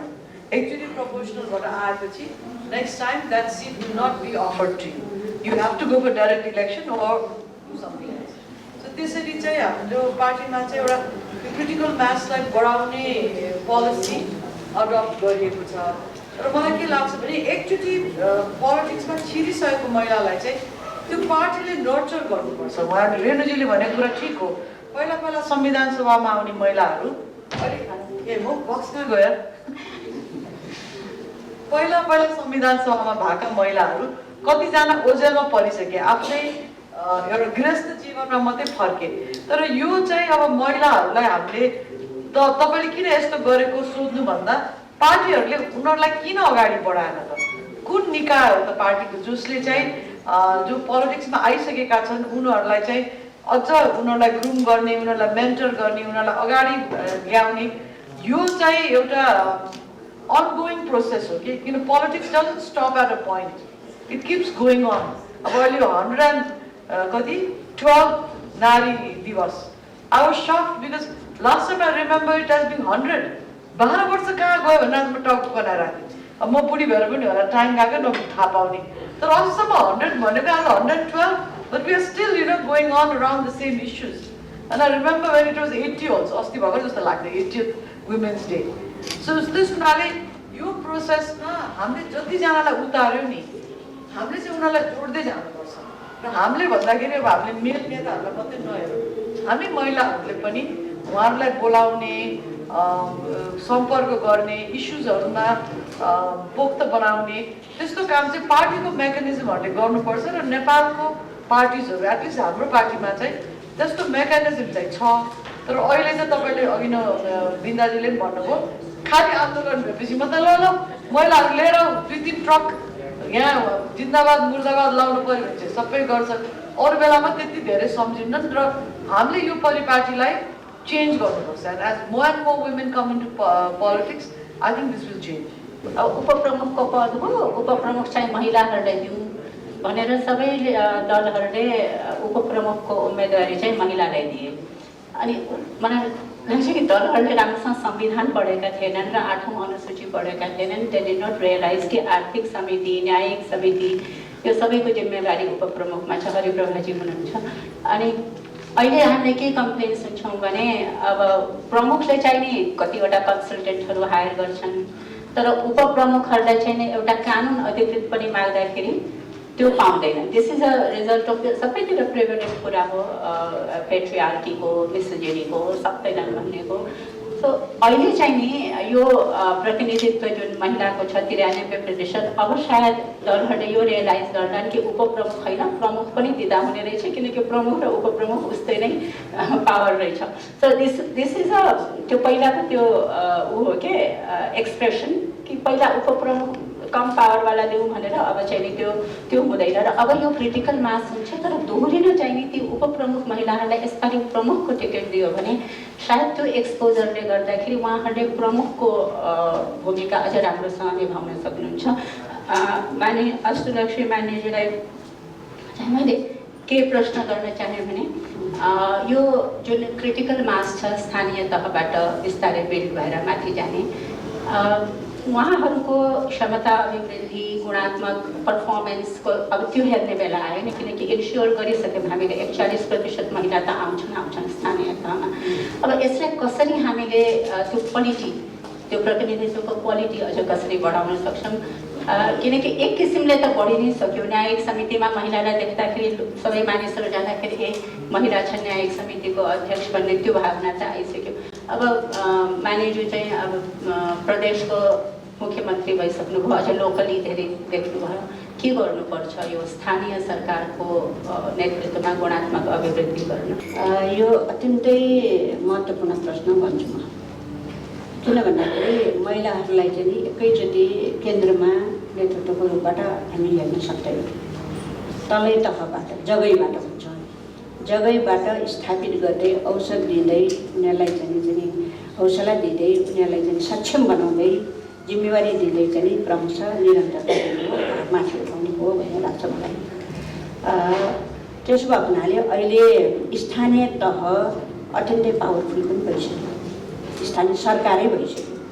अब त्यसो भएको हुनाले पनि यसलाई चाहिँ नि प्राथमिकताका साथै चाहिँ हामीले हेरिनुपर्छ र यसलाई चाहिँ विशेष व्यवस्थापन गरेरै चाहिँ अगाडि बढाउनुपर्छ भन्छु। किन भन्दाखेरि यो जनताको सेवासँग प्रत्यक्ष सरोकार राख्ने र समृद्धि र विकासको ढोका खोल्ने चाहिँ यो सरकार हो। त्यसो भएको हुनाले त्यहाँ सक्षम हुनु पर्यो, योग्य हुनु पर्यो होइन, र क्रियाशील हुनु पर्यो, जवाबदेही पनि हुनु पर्यो, इमान्दारिता पनि हुनु पर्यो जनप्रतिनिधिहरू। यो पनि एउटा महत्त्वपूर्ण गुण हो भन्छु म होइन। यो हामीले उठाउनुपर्छ भन्ने लाग्छ। अब मलाई के लाग्छ भन्दाखेरि अघि एलाजीले भन्नुभयो जस्तै यदि व्यवस्था नभएको भए अध्यक्ष उपाध्यक्ष मध्ये एउटा महिला, प्रमुख उपप्रमुख मध्ये एउटा महिला अनिवार्य भनेर व्यवस्था नभएको भए यति उपप्रमुख पनि हुने थियो, दिँदैन थियो, सदस्यमा राखिदिन्थ्यो। अब प्रमुख पनि महिला पुरुषै हुन्थ्यो, उपप्रमुख पनि पुरुषै हुन्थ्यो भन्ने लाग्छ मलाई होइन। तर अहिले उपमेयर पनि हुनुहुन्छ नि यहाँ। अब उहाँले यसरी नै मौका पाएर चाहिँ होइन एकजना व्यवस्था महिला भनेको हुनाले पाएको। त्यसो भएको हुनाले चाहिँ अहिले अब उपप्रमुखमा सीमित भएर महिलाहरू हाम्रो क्षमता यति नै हो, हामीले यति नै गर्न मात्रै सक्छौँ भनेर बस्ने बेला छैन। मेरो एकदम प्रष्ट कुरा, महिलाहरूले पनि आफ्नो ट्यालेन्ट देखाउनै पर्यो, गर्दै पनि आएको छ। र अस्ति एउटा समाचार आयो नि, सबभन्दा राम्रो पारदर्शिता, जवाबदेहिता र जुन चाहिँ भ्रष्टाचारमा चाहिँ महिला छैन भन्ने चाहिँ समाचार सुनेपछि त म त धेरै खुसी भएँ। महिलै छैन त्यसमा भनेपछि, सँगै एकजना पनि देखिएन भनेपछि म धेरै खुसी भएँ। भनेपछि महिलाहरूको त्यो पनि एउटा महत्त्वपूर्ण क्षमता हो नि। मानेज्यू मैले अलिकति यो स्थानीय तह हामी सबैलाई थाहा छ यो ठेक्का पट्टाको त्यो जालो भएको ठाउँ हो। र अहिलेका उपप्रमुखलाई यदि प्रमुखको मा लड्न दिए पनि के उनीहरूले पुरुषसँग त्यो मसल र मनी पावरसँग कम्पिट गर्न सक्छन् होला? र अर्को कुरा स्थानीय तहमा, अब माथिल्लो तहमा आइसकेपछि त त्यति त्यस बेला पनि चरित्र हत्या त हुन्छ, तर स्थानीय तहमा त्यो वार्डको लेभलमा प्रमुख उपप्रमुख उठ्दाखेरि त महिलाको चरित्रको कुरा धेरै गरिन्छ। त्यही सम्झेर निर्वाचन आयोगले आचार संहितामा चुनावको बेलामा महिलाको चरित्र हत्या गर्न पाइँदैन, नत्र कारबाही हुन्छ भनेको छ। तर अचम्मको के कुरा भने त्यो जानी त्यसरी जोड हालेर राखेको आचार संहितामा एउटा उजुर पनि आएन। यो चाहिँ नि के हो यो फेनोमेनन? स्थानीय तहकै कुरा गर्दाखेरि किन उजुर आएन? किनकि चरित्र हत्या त मनकै भयो होला किन उजुर आएन, के कारण हो, र अर्को चाहिँ नि अब त्यो पैसाको कुरा चाहिँ नि स्थानीय तहमा कसरी गर्छन् होला र जवाफदेही चाहिँ छन् भन्ने कुराहरू प्रमुख जिम्मेवारी दियो भने चाहिँ यो कुराहरू म्यानेजको कुराहरू आर्थिक मामलाको व्यवस्थापनको कुराहरू चाहिँ महिलाहरूले सक्षमतापूर्वक गर्न सक्छन्, इमान्दारीपूर्वक गर्न सक्छन् भन्ने मलाई लाग्छ। गडबड हुँदैन, मलाई त्यो विश्वास छ होइन। र अहिलेको तथ्यले पनि त्यही भनिराखेको छ। दोस्रो भनेको चाहिँ नि अब उजुरी त कस्तो भन्दाखेरि त्यो हामीले कति शिक्षा दिन सक्यौँ, त्यसलाई कति चाहिने जुन निर्वाचन कमिटीहरूले होइन उम्मेदवार स्वयं कति चाहिने उम्मेदवार चाहिँ सचेत हुन सक्यो भन्ने कुराहरू पनि हो। यसमा चाहिँ अलिकति प्रशिक्षणको जरुरी पनि छ र सूचनाको जरुरी पनि छ। यो गर्दाखेरि यो हुन्छ है भन्ने कुराहरू पनि छ र निर्धक्क ढङ्गले उजुरी दिनुपर्छ भन्ने चाहिँ त्यो जाति चाहिँ चेतना चाहिँ दिनैपर्छ। त्यो चाहिँ पार्टीहरूले विशेष चाहिँ ध्यान दिनुपर्छ भन्ने चाहिँ मलाई लाग्छ। जहाँसम्म क्षमताको कुरा महत्त्वपूर्ण छ होइन। महिला अहिले चाहिँ म आफै पनि भोग्दैछु, हाम्रो चाहिँ यहीँ पनि अब महिलाहरू सबै छौँ, भोग्दैछौँ। के छ भन्दाखेरि सक्दैनन्, कुनै जिम्मेवारी महत्त्वपूर्ण दिनु पऱ्यो भने क्षमता पुग्दैन, सक्दैनन् भन्ने नै छ। त्यो भनेको पितृसत्ता हो होइन। त्यसो भएको हुनाले महिलाले पनि म सक्छु भन्ने चाहिँ आँट हिम्मत गर्नुपर्छ।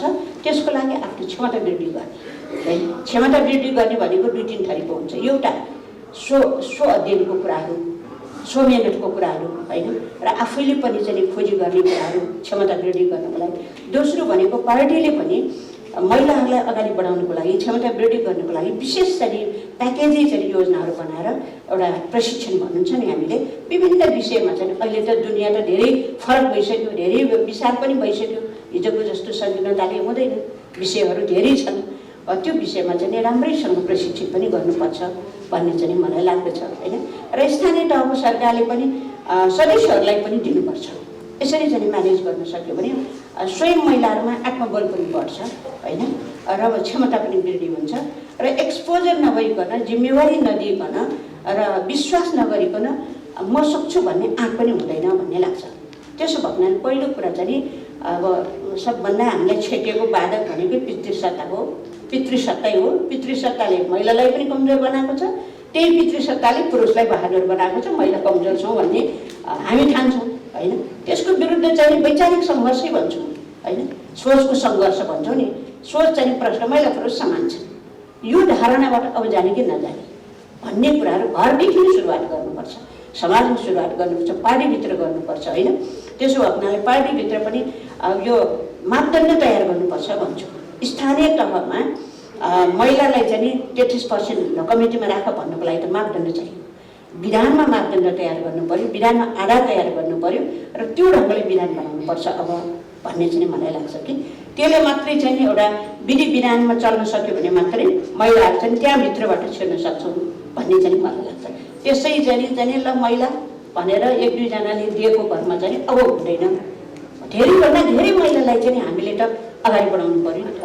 दलभित्रको निर्णायक तहमा पनि महिलाहरू धेरै तलैदेखि चाहिँ निर्णायक तहमा महिलाहरूलाई अब मेरो एकदम प्रष्ट मान्यता 33%लाई प्रस्थान बिन्दु गर्नुपर्छ। मेरो एकदम प्रष्ट है। अब त्यो हामी सीमित भएर चाहिँ नि सन्तुष्टि भएर माथि बस्ने सक्दैनौँ कि 33%लाई प्रस्थान बिन्दु बनाउनुपर्छ र 52% भन्दा बढी जनसङ्ख्या भएको हामी नेपाली महिलाहरू। अनि हामीले समानता किन नखोज्ने, समान अधिकार किन नखोज्ने भन्ने कुराहरू हो। त्यसैले अब 85 लियो भने पनि पुग्दैन हामीलाई। त्यो ढङ्गले चाहिँ अब हाम्रो सोचहरू बदल्नु पर्यो, सोचहरू त्यो ढङ्गले विकास गर्नुपर्छ भन्ने लाग्छ मलाई। अब भोट दिने अधिकार सँगसँगै अफिसमा रन गर्ने उम्मेदवारी दिने अधिकार पनि गाँसिन्छ, सिक्काको दुई पाटो। यदि भोट दिने चाहिने एउटा वर्ग समुदाय भयो र उम्मेदवारी दिने र चुनाव जित्ने एउटा समुदाय भन्यो भने त ठुलो खाडल भयो नि शासक र शासितको। र यसको लागि सबैभन्दा ठुलो ब्यारियर स्रोत साधन हो। स्रोत साधन कोसँग हुँदैन भनेको धेरै जसो महिलासँग हुँदैन, दलित मार्जिनलाइज जस्तो कम्युनिटीसँग हुँदैन। अब एउटा विडम्बना छ कि यो लोकतन्त्रमा विश्वमै यो स्ट्रगल भइराखेको कुरा छ कि जोसँग पैसा हुन्छ उसले चुनाव जित्छ। चाहे युएसएकै इलेक्सन हेरौँ, प्रेसिडेन्सियल क्याम्पेनहरू कति महँगो छ, त्यहाँको इलेक्सन कमिसनले त्यो क्याम्पेन खर्च नै रेगुलेट गर्छ, इलेक्सन कन्डक्ट गर्ने काम त गर्दैन। सो अब के गर्नुपर्छ, पोलिटिकल फन्डिङ चाहिँ नि कसरी हामीले नियमन गर्नुपर्छ ताकि यो महिलाहरू मार्जिनलाइज कम्युनिटीहरूले उम्मेदवार हुने इक्वल लेभल प्लेइङ फिल्ड बन्न सकोस्। हामी एस्पिरेसनल गोल होला, तर त्यो कसरी त्यहाँसम्म हामी कसरी पुग्न सक्छौँ, के प्रावधानहरू हुनुपर्छ। हाम्रो एक्जिस्टिङ प्रावधान त छन्, हाम्रो इलेक्सन एक्सपेन्डिचरको पनि लिमिट छ, हिसाब पनि सबै उम्मेदवारले बुझाउँछन्, पार्टीहरूले पनि बुझाउँछन्, र त्यो सबै नक्कली हुन्छ, हामी सबैलाई थाहा छ। अब वे फरवर्ड चाहिँ के होला, किनकि यो खाडल चाहिँ नि यो हामी लोकतन्त्र जतिसुकै भने पनि यो पैसाको फरकले गर्दाखेरि प्रोत्साहनमा पहुँचको फरकले डेमोक्रेसी त समान अवसरको हरेक संरचनामा पुर्याउने भनेर नेपाल सरकारले प्रतिबद्धता पनि व्यक्त गरिसकेको छ। त्यसको तयारी अब प्रारम्भ पनि गर्नुपर्ने हुन्छ। हामीसँग धेरै समय छैन 50-50सम्म पुग्नको लागि। तर मलाई कस्तो पनि भन्न मन लाग्छ भने वास्तवमा अब इलेक्सनका कुरा गर्ने हो भने अब यो संविधानले, कानुनले, नियमले हामीलाई धेरै दियो। अब हामीले के लिने भन्ने कुरा आयो। उदाहरणको रूपमा मैले कसरी पनि भन्न मन लाग्यो भने यो पेट्रियाटिक सोसाइटी जनविभेद र हिंसाबाट महिलाहरूलाई बढी त्रसित गराएको छ, यो यथार्थ हो, यो घटना हो। तर यो समाजको रूपान्तरण कसरी गर्ने भन्दाखेरि नेचुरली विमेनहरूको लिडरसिपलाई हाम्रो पेट्रियाटिक सोसाइटीले अहिले पनि एक्सेप्टेन्स भएको छैन। यो रियालिटी हो। हाम्रो मात्रै भनौँ, दलित समुदायको, मधेसी समुदायको, अरू समुदायको पनि, महिलाहरूको पनि सोसाइटीले हाम्रो लिडरसिपलाई सहजै एक्सेप्टेन्स गरेको छैन। त्यो संविधानले, कानुनले बाँधिएको कारणले पनि भोट दिएर एक्सेप्टेन्स गरेको। त्यो स्ट्राटेजी एकदम पोजिटिभ। किनभने तपाईँले भनिहाल्नुभयो जस्तो लोकल गभर्मेन्टमा उदाहरण दिनु, 15 सालको चुनावमा 6 जना महिला हार्नुभयो, 1 जना द्वारिका देवी ठकुरानी जित्नुभयो। त्यस बेला आखिर महिलाहरूलाई त कठिन त रहेछ नि। अब त्यसपछि 48 सालमा 5% महिला उम्मेदवार दिनै पर्छ भनेर संविधानमा लेखेको कारणले पहिलो पटक महिलाहरू 7 जना जित्नुभयो। 12 जना हरेक पार्टीको उठ्नुभयो, तर टोटल जित्दा 7 जना। सेकेन्ड टाइम 12 जना जित्नुभयो, मतलब 5% पुग्यो। अब थर्ड टाइम पनि 12 जना जित्नुभयो, 5% पुग्यो। उम्मेदवारी दिँदाखेरि टोटल पार्टीले उठाए तापनि टोटल 5% मात्रै विमेनहरू पार्लिमेन्टमा पुग्नुभयो। तर त्यो प्रत्यक्ष निर्वाचनबाट पुग्नुभएको छ, जनताले भोट दिएर। सोसाइटीले लिडर मान्यो, भोट मार्फत मान्यो। हाम्रो सबभन्दा ठुलो च्यालेन्ज त्यहाँ पनि छ। र त्यसपछि संविधान सभाको पहिलो संविधानमा, अन्तरिम संविधानले हरेक दलले 33% उम्मेदवार उठाउनुपर्छ भनेको कारणले 30 जना महिला जितेको प्रत्यक्ष पहिलो संविधान सभामा। तर दोस्रो संविधान सभामा आइपुग्दाखेरि फेरि के देखियो, 10 जना महिला जितेको देखियो। भन्दाखेरि कस्तो देखियो भने प्रत्यक्ष निर्वाचन प्रणालीबाट जबसम्म महिलाहरूलाई उसको लिडरसिपलाई केवल जित्ने कुरा मात्रै गरिरहेको छैन, सोसाइटीले एक्सेप्टेन्स गर्नु पर्यो। र अहिले कस्तो देखियो भने हामी एकदम इन्करेज किन छौँ भने चाहे उपमेयर होस्, अब उपमेयरमा महिलाहरू त 3% पनि पुगे छैन, वडा अध्यक्ष महिलाहरू 1% पनि छैन, उपाध्यक्ष अध्यक्ष महिलाहरू 3% पनि पुगेका छैनन्। तर उपमेयर, उपाध्यक्ष, हरिप्रियाजी जस्तो हाम्रा साथीहरू जनताको भोटबाट जितेको, एक्सेप्टेन्स भयो भोटबाट। वाइ नट मेयर भनेर जानु पर्यो, किनभने हामी प्रुभ भइसकेका छौँ कि हामी जनताको भोटबाट जितिसक्यौँ। तर अब हामी दियो, संविधानले त हामीलाई दियो, हामी सोसाइटीमा गएर प्रुभ भइसक्यौँ कि हामीलाई हाम्रो सोसाइटीले लिडर मानिसक्यो। हामी उपमेयर भइसक्यौँ, हामी उपाध्यक्ष भइसक्यौँ। तर फेरि पनि जोडेका भने मेयर कसरी दिने पार्टीले? पार्टीको जुन पेट्रियाटिक एटिच्युड छ त्यो पार्टीभित्र पनि छ। नेचुरली पार्टीको संसदीय बोर्डमा महिलाको बाहुल्यता छैन, गाउँको वडाको सिफारिस समितिमा महिला छैन, जिल्लाको सिफारिस समितिमा छैन। अहिले हाम्रो इलेक्सन हुँदाखेरि के देखिन्छ भन्दाखेरि हाम्रो जिल्ला सभापति महिला हामीसँग हिजो हुनुहुन्थ्यो, आज हुनुहुन्न। जसले महत्त्वपूर्ण भूमिका खेल्न सक्ने, भनौँ नि जसको महत्त्वपूर्ण भूमिका हुन्छ, हरेक स्ट्रक्चरको चिफ हेर्ने हो भने महिलाहरू छैनौँ। तर मलाई के भन्छ पोजिटिभ के भने हामी टेस्टेड भइसक्यौँ, हामीलाई पब्लिकले भोटबाट नेता बनाइसक्यो भने वाइ नट हामी अब डाइरेक्ट इलेक्सनमा जाने। तर जुन च्यालेन्ज छ, ठुलो च्यालेन्ज छ, मनी मसल्सको challenge. As a women leader पार्टीभित्र, पार्टी बाहिर पनि, फेरि पार्टीभित्र मात्रै होइन, पार्टी बाहिर पनि हाम्रो इन्भाइरोमेन्ट चाहिँ अहिले पनि वुमेन फ्रेन्डली इलेक्टोरल सिस्टम पनि छैन, इलेक्टोरल इन्भाइरोमेन्ट पनि छैन। अब महिला मैत्री कसरी बनाउने, जसले भए त्रास, मनी मसल्सबाट मुक्त भएर एकदम निर्वाचन भनेको त एकदम ह्याप्पी भएर लड्ने हो नि। निर्वाचनमा टिकट लिने बित्तिकै म कसरी जित्ने, मसँग पैसा कहाँबाट आउँछ, अब म कसरी जाने, मेरो पार्टीका साथीहरूलाई कसरी भन्ने म टिकट लिएर आएँ, मसँग हिँड भनेर त्यो सुरुमै च्यालेन्ज। हातमा टिकट हुन्छ अनि च्यालेन्जेसहरू थपे हुन्छ।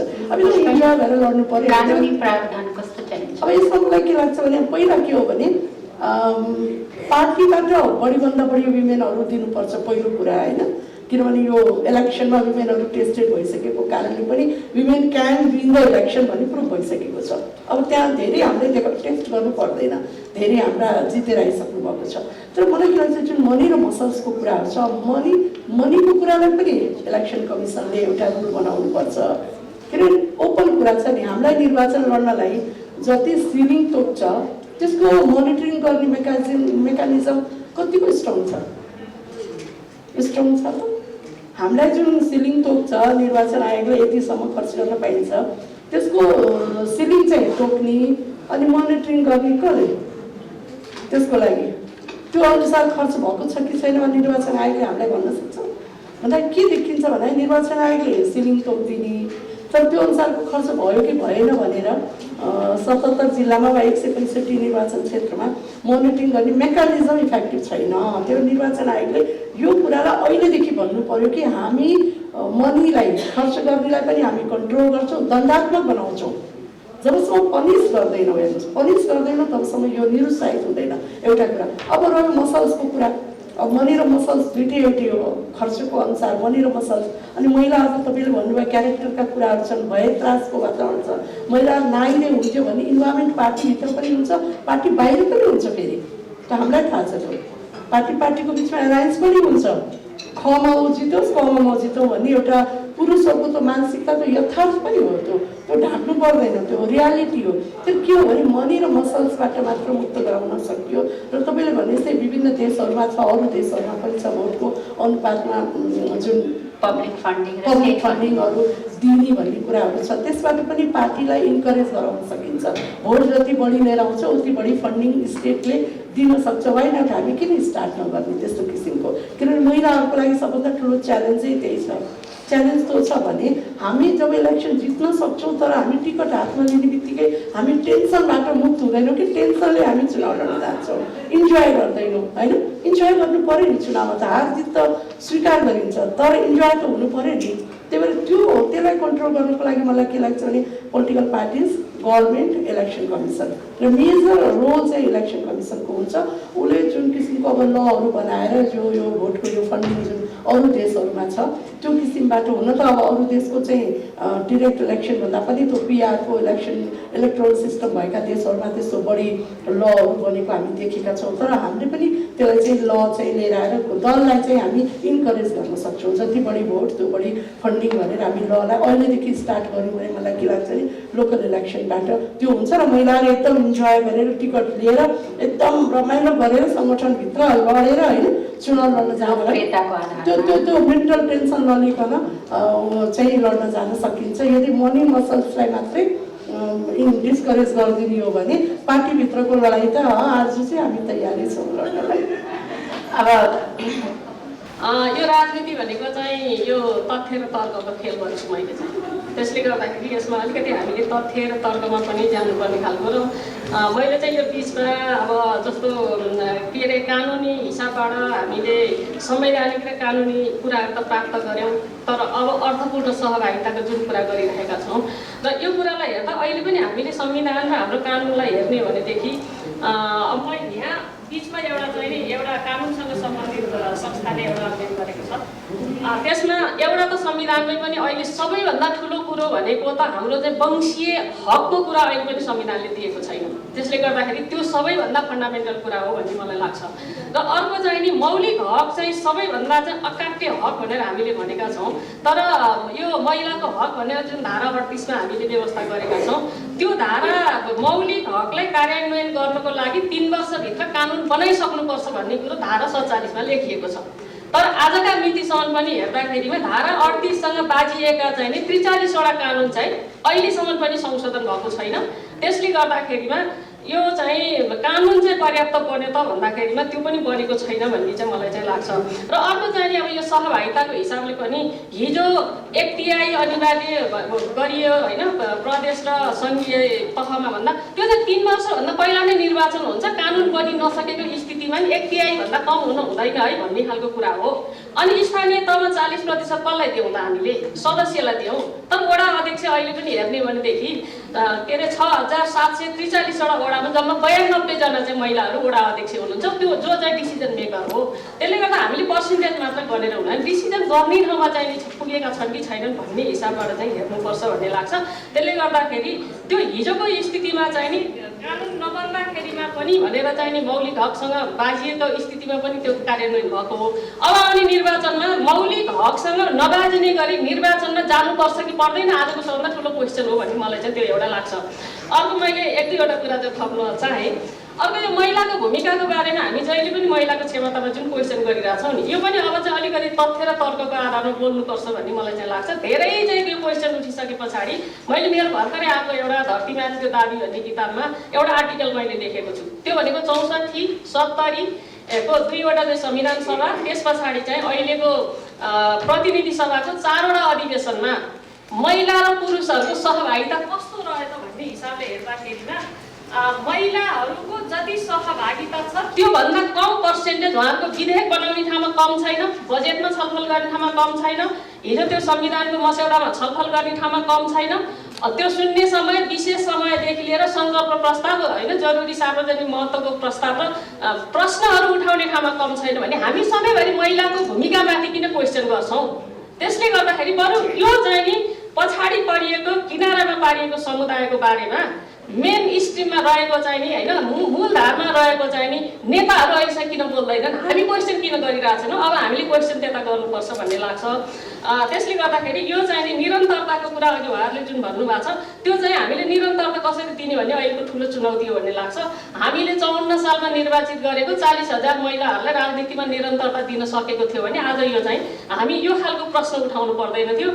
र अहिले पनि जति महिलाहरू हुनुहुन्छ तयार हुनुहुन्छ उहाँहरू म तपाईँलाई एउटा तथ्य चाहिँ राखौँ म अस्ति रामेछाप गएको थिएँ 64वटा वडामा चाहिँ योभन्दा पहिलाको 74को निर्वाचनमा एकजना महिलाले मात्रै म वडा अध्यक्ष उठ्छु भनेर आउनुभएछ उहाँलाई चाहिँ टिकट पनि दिइयो उहाँले जित्नु पनि भयो तर आजको मितिमा चाहिँ धेरै महिला तयार भएका छन् उपप्रमुखहरूमा मैले एउटा स्टडी गरेको थिएँ एउटा क्वेसनर पठाउँदाखेरिमा 116 जना उपप्रमुखहरूले रिप्लाई गर्नुभएको छ त्यो मध्ये यो क्वालिटी चाहिँ नि प्रमुखमा हुनुपर्छ त्यो क्वालिटी सहित तपाईँ चाहिँ तयार हुनुहुन्छ त भन्दा 82% महिलाहरूले हामी प्रमुख चलाउन सक्छौँ भनेर उहाँहरूले दाबी गर्नुभएको छ तर आज त स्थिति के भएको छ भने जसले दाबी गर्छ त्यो मान्छे किनारा लाग्ने सम्भावना हुन्छ पार्टीभित्रैबाट पनि त्यसले गर्दाखेरि प्रश्न उठाउन दाबी गर्न चाहिँ डराउने खालको जुन खालको स्थिति बनेको छ यो भयबाट मुक्त कसरी गर्ने भन्ने चाहिँ अहिलेको चुनौती हो महिलाहरू हामीभन्दा पछाडिका पुस्ताहरू सक्षम पनि छन् योग्य पनि छन् तयार पनि छन् र यो हामी पैसा आदि इत्यादिको कुरा गर्दाखेरि 74को निर्वाचनमा म चाहिँ केन्द्रीय निर्वाचन परिचालनमा थिएँ तल चाहिँ महिलाहरूले पैसा कहाँ ल्याउँछन् भने 2-3 जना महिलाहरू त मलाई नै के बेचेर पैसा ल्याउनुपर्छ कति करोड लाग्ने रहेछ त्यो भनिदिनुहोस् म चुनाव लड्न तयार छु मेरो नाममा चाहिँ टिकट पठाइदिनु भन्नुहोस् भनेर त त्यतिखेरदेखि नै चाहिँ त्यो खाले महिलाहरू तयार छन् त्यसले गर्दा यो महिलाहरूको तयारीको बारेमा क्वेसन नगरौँ यो टिकट दिने ठाउँमा अहिले पनि महिलाहरू हुनुहुन्न त्यसले गर्दा टिकट दिने ठाउँमा जुन दिनसम्म महिलाहरू आफै इन्भल्भ हुने वातावरण पार्टीहरू बनाउन सकिँदैन तबसम्म यो सबभन्दा ठुलो चुनौती हो भन्ने कुरालाई चाहिँ हामीले रणनीति त्यो हिसाबबाट चाहिँ बनाउनुपर्छ भन्ने राजनीतिक दल सम्बन्ध ऐनको दफा 15(4) ले के भन्छ भने 1/3 महिला हुनुपर्छ दलहरूको माथिल्लो केन्द्रीय समितिदेखि तल्लो समितिसम्म तर कुनै दलले पनि यो गर्न सकेको छैन भनेपछि के होला जब ऐन छ त्यहाँ निर्वाचन आयोग छ त्यहाँ बिन्दाजीले सधैँ त्यो कुरा उठाइराख्नु भएको छ तर यसको अब आशा गरौँ यो चेन्ज होला अब आम गोइङ टु पुष्पाजी यो व्हिप पनि हुनुहुन्छ पार्टी व्हिप निर्वाचन आयोगको डिफेन्स गरे होइन मैले तर निर्वाचन आयोगले यही कुरा सोचेर यो पब्लिक फन्डिङको प्रावधान राखेको थियो मस्यौदामा राजनीतिक दल सम्बन्ध ऐनको मस्यौदामा समस्या के हुन्छ भने निर्वाचन आयोगलाई धेरै जिम्मेवारी दिइन्छ तर मस्यौदाहरूको सुरुवात प्रारम्भिक मस्यौदा इलेक्सन कमिसनबाट हुन्छ त्यो गृह मन्त्रालयले आज मिनिस्ट्री हो अनि कानुन मन्त्रालय जान्छ त्यसपछि के अरे स्टेट अफेयर्स कमिटीमा जान्छ त्यो बिचमा पनि हराउँछ त्यो प्रावधान अनि कहिलेकाहीँ यो प्रमुखवाला प्रावधान पनि हराएको थियो। यसको पुच्छर लाएर गएर त्यो डिटेल अफेयर्स कमिटीमा इन्स्योर गरेर अनि पास भएको। यो पब्लिक फन्डिङको प्रोभिजन पनि हरायो। अब यो हाम्रो पेमेन्टसँग त्यहाँ रिलेटेड छैन, तर अरू इलेक्ट्रोरल डेमोक्रेसीसँग नोटाको प्रावधान स्थानीय सरकारमा राखेर पठाएको थियो निर्वाचन आयोगले, त्यो पनि हरायो। अनिखेरि अब आउट अफ कन्ट्री भोटिङको फैसला छ, त्यो पनि इम्प्लिमेन्ट गर्न सक्ने अवस्था छैन। किन भन्दा निर्वाचन आयोगका केही समस्याहरू छन्। निर्वाचन आयोगसँग चुनावको घोषणा भएको दोस्रो तेस्रो दिन बल्ल बजेट आउँछ अनि चुनाव सकिने बित्तिकै जे पैसा बाँकी छ त्यो पैसा सबै हामी फर्काइदिन्छौँ हैन। अनि सरी, निर्वाचन आयोगले फर्काइदिन्छ। अनि निर्वाचन आयोगले यो मोनिटर गर्नलाई त्यो मेकानिजम, त्यो स्रोत साधन निर्वाचन आयोगसँग छैन। सबै अहिले महत्त्वपूर्ण राजनीतिक तहमा हुनुभएको व्यक्तित्वहरू हुनुहुन्छ। अब चाहिँ नि के गर्नु पर्यो भने मलाई लागेको सुझाव मोडरेटरले नि सुझाव दिन पाउँछ नि। यो केही अब सबैको इलेक्सन एक्सपेन्डिचर त फोरेन्सिक अडिट गर्न सकिँदैन। केही जसको चाहिँ सबै पब्लिकले मिडियाले पनि देखेको छ धेरै खर्च गरेको, जस्तो 10 हेलिकप्टर चढेको छ भने त्यो इलेक्सन एक्सपेन्डिचर त त्यो लिमिटमा छैन। उनीहरूलाई चाहिँ आइडेन्टिफाई गरेर उनीहरूको फोरेन्सिक अडिट गरिदिने र त्यसलाई पब्लिकमा देखाइदिने, काइन्ड अफ पब्लिक सेमिङ हैन। त्यसो गऱ्यो भने कसो होला? पोलिटिकल डिपार्चर पछि हामी 5%बाट 33% वुमेनहरूको ग्यारेन्टी गरेको, त्यो ठुलो पोलिटिकल डिपार्चर भएकै हो। त्यसलाई हामीले स्वीकार पनि गर्नुपर्छ। त्यही जगमा हामी आज वुमेनहरू, पोटेन्सियल वुमेन क्यान्डिडेट हामीसँग छ भनेर हामीले भनिराखेका छौँ होइन। स्थानीय लेभलमा पनि 40,000 हिजो जित्नुभयो। आज त अब हामीसँग त्यत्रो मोर देन 97% महिलाहरू उपमेयर र उपाध्यक्षमा जित्नुभयो, वडाध्यक्षमा हुनुहुन्न। त्यो पोटेन्सियल वुमेनहरू हुनुहुन्छ भनेर हामीले अब दावा गरिरहेको छौँ कि हामीसँग हरेक पार्टीसँग वुमेन लिडरहरू। बिन्दाजीले भने जस्तै चुनावमा हारे पनि जिते पनि उसको त्यो चुनाव लड्ने जुन क्यापेसिटी उसँग बिल्डअप भइसकेको छ, त्यो पनि एउटा पोजिटिभ कुराहरू हो। त्यही भएर हिजोको दिनमा अब कन्स्टिट्युसनमा हामीले यत्रो पोलिटिकल डिपार्चर गऱ्यौँ। निर्वाचन आयोगले पनि राजनीतिक दल सम्बन्धी कानुन मात्रै होइन, स्थानीय कानुन बनाउँदाखेरि वुमेन एक्टिभिस्ट, वुमेन पोलिटिसियनहरूको, सबैको वुमेन पार्लिमेन्टेरियनहरूको प्रेसरले गर्दाखेरि आखिर 50-50 लेख्न त आँट गर्यो नि निर्वाचन आयोगले, त लेखेर पठायो र निर्वाचन आयोगले लेखेर पठाएपछि त्यो हाउसबाट पास पनि भयो। 50-50 उम्मेदवार दिनुपर्छ हरेक दलले। त्यो त ठुलो पोलिटिकल डिपार्चर पनि हो, वुमेनहरूको लागि ठुलो अपर्च्युनिटी पनि हो। त्यो जुन च्यालेन्ज हामी पेट्रियाटिक सोसाइटी भनिरहेको छौँ नि, त्यो च्यालेन्ज गर्नको लागि त यो प्रोभिजनले धेरै ठुलो मद्दत पुर्याएकै हो। त्यो कुरा त हामीले स्वीकार गर्नुपर्छ। तर अब आयो कि यति धेरै वुमेन पोटेन्सियल हुँदाहुँदै पनि अब मिनिङफुल वुमेन लिडर छन्, तर पनि अहिले पनि च्यालेन्ज छैनन् भनेर बाहिर क्वेसनहरू उठिराखेको हुन्छ।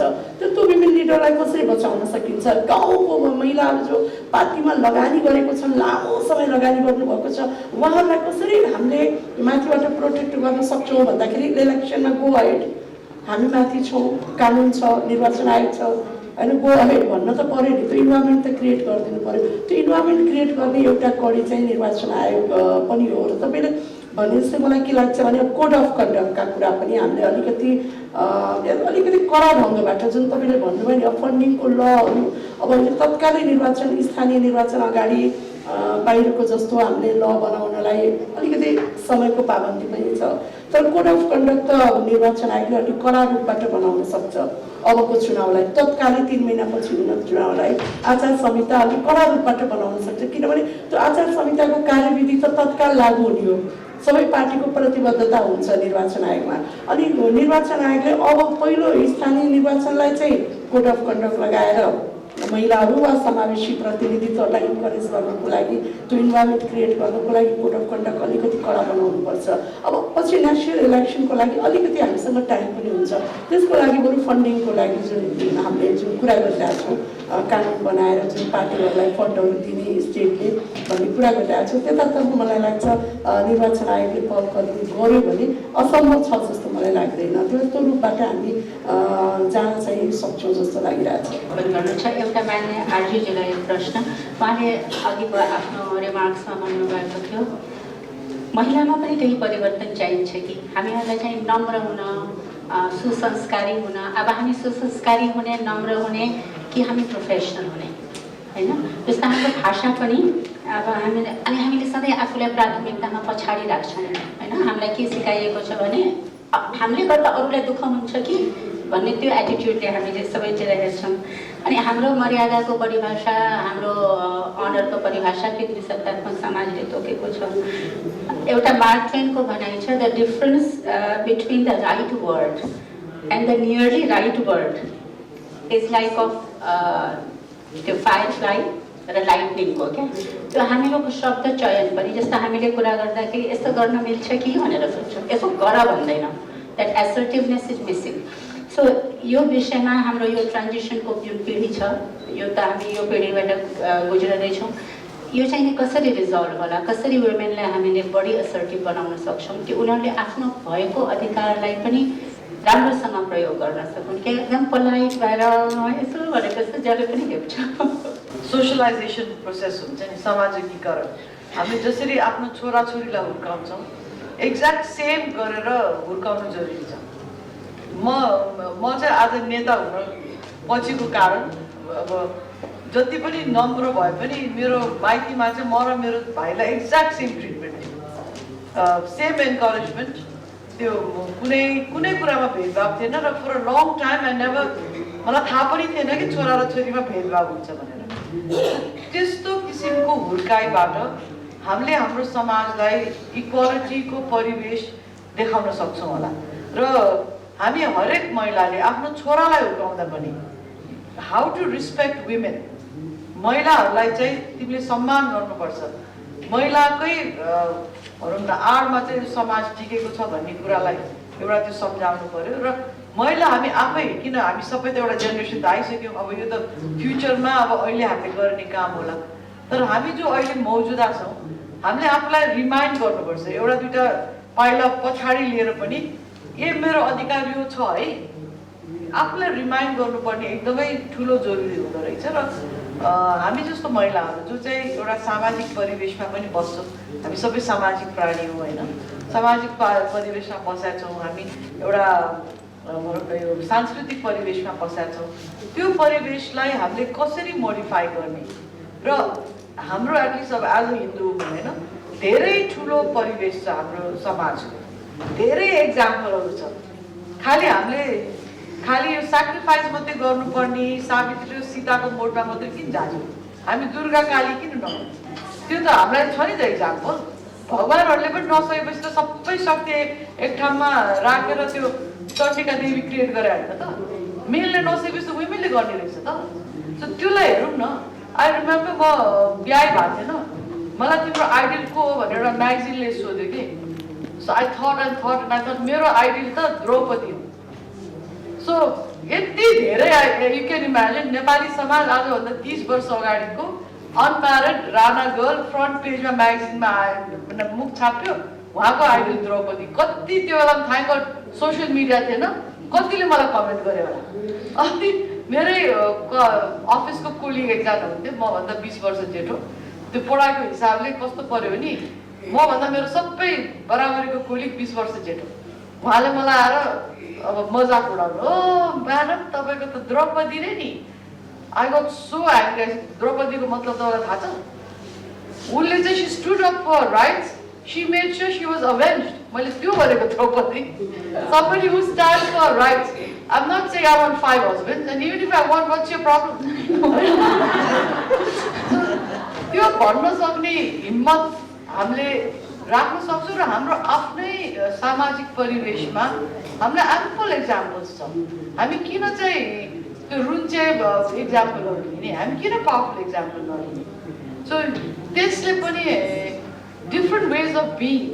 र यो आई थिङ्क अहिलेको जेनेरेसनलाई हामीले कन्भिन्स गर्न, दोज हु आर अलरेडी यो अब सोसलाइजेसन भइसक्यो, नम्र क्युट गुड लिटल वुमेन भएर बस्छ भन्ने संस्कारबाट हुर्केको बोले नि त।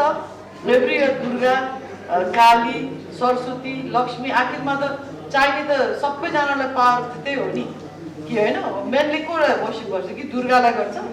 अब हुन त डाकुहरूले पनि जय दुर्गेमा भनेर सिनेमामा हेर्न पाइन्छ कि सरस्वतीलाई गर्छ। धनी धनी सबैलाई के अरे लक्ष्मीलाई गरेर हुन्छ, पण्डितजीहरू सबै सरस्वतीलाई गरेर। They all women.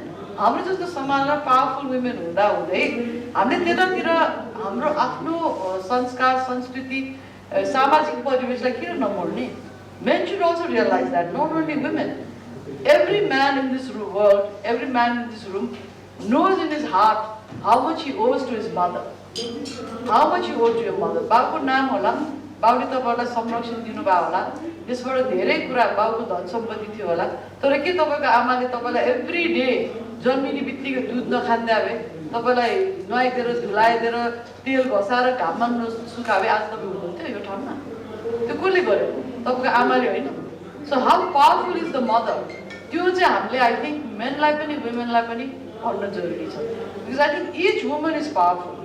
कसले गर्न सक्छ भन्नुस् त 24 घण्टा आमाको लागि स्याक्रिफाइस हामी सबैले गरेर हैन आमा भएर हामी सबैलाई आमाले हुर्काएर जस्तो गरे हैन सो त्यो भन्दा पावरफुल इमेजरी कसले भन्न सक्छ त हामीलाई त्यो कतै न्यारेटिभै उल्टो सुकाछ के महिलाहरू चाहिँ एकदम दुखी एकदम बिचारा हुन्छन् भनेर हामी आफैलाई बिचारा छ ठान्छौँ बट एक दुई कदम पछाडी हेरौँ न हामी बिचारा हो त हामी जस्तो को छ कसले गर्न सक्छ त्यस्तो स्याक्रिफाइस अरूको लागि सो यो सोचेर आई थिंक हामीले चाहिँ वुमेनहरूलाई अलिकति इन्स्पायर गर्ने अलिकति उहाँहरूलाई आफ्नो तर्फ सोच्ने र आफ्नो विकनेस भन्ठानेको ठाउँमा त्यसलाई स्ट्रेन्थमा कसरी कन्भर्ट गर्ने त्यसतर्फ चाहिँ हाम्रो सोसाइटी अलिकति उन्मुख हुन जरुरी छ होला त्यसले डाइरेक्ट हाम्रो पोलिटिक्सलाई पनि असर पार्छ घण्टौं कति दिनसम्म कुरा गरे पनि यो सकिँदैन तर अब समयको कन्स्ट्रेन्ट छ अब आशा गरौँ हामीलाई 155 वर्ष जेन्डर प्यारिटी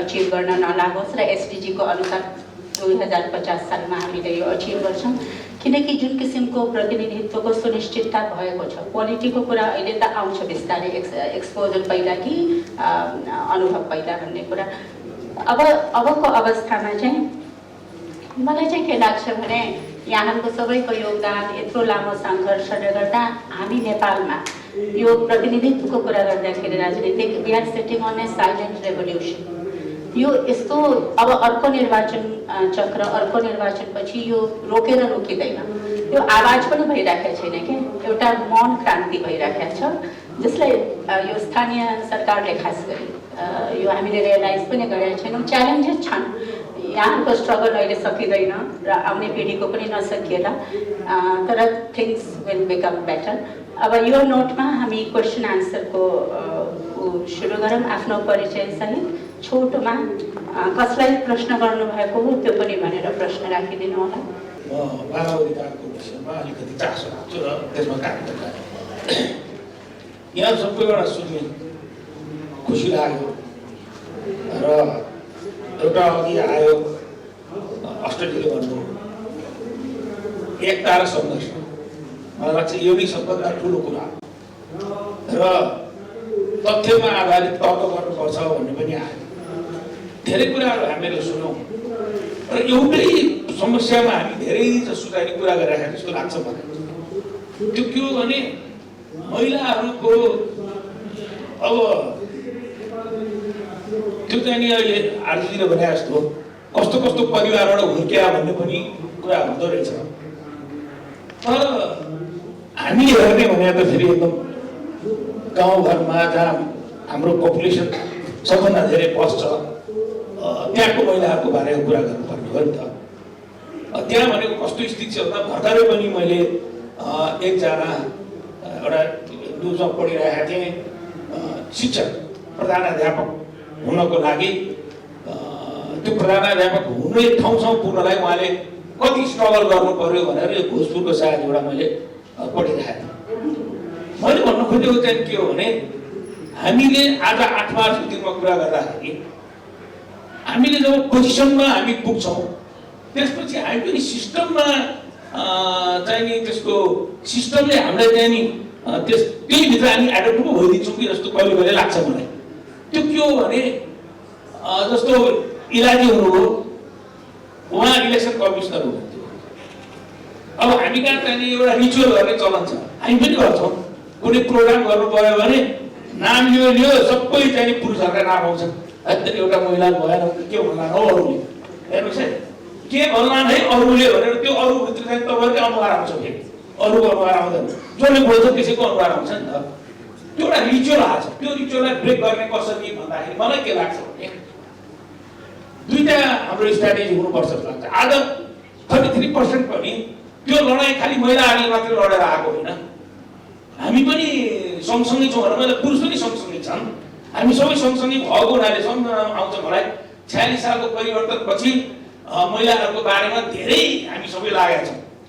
तर प्रब्लम चाहिँ कानुन आउँछ नि, जब तपाईँ पोलिटिकल पार्टी हो, अब यो धेरै पीडा चाहिँ नि मलाई थाहा छैन अरू यहाँले गर्नु अष्टजी र चाहिँ नि बिन्दाजीले त कति सङ्घर्ष गर्नु भएको छ भने चाहिँ म अलिक त्यहाँतिर नजिक आउँदाले मैले देख्छु, सुन्छु, भोग्छु।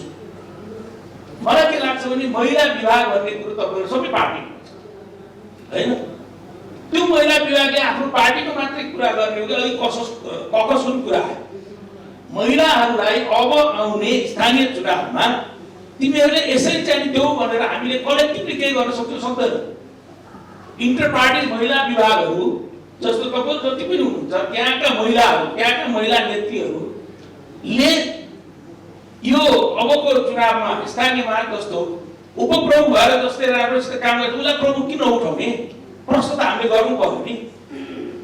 त्यो प्रश्न गर्ने चाहिँ नि र त्यसमा अरूको पनि साथ लिएर हामीले हिँड्न सकेनौँ भन्ने मलाई लाग्छ। फेरि पनि समस्या यही नै हुन्छ। अर्कोचोटि हामीले आत्महत्या नरहँदाखेरि पनि हामी धेरै यस्तै समस्यामा कुरा गरेका हुन्छौँ।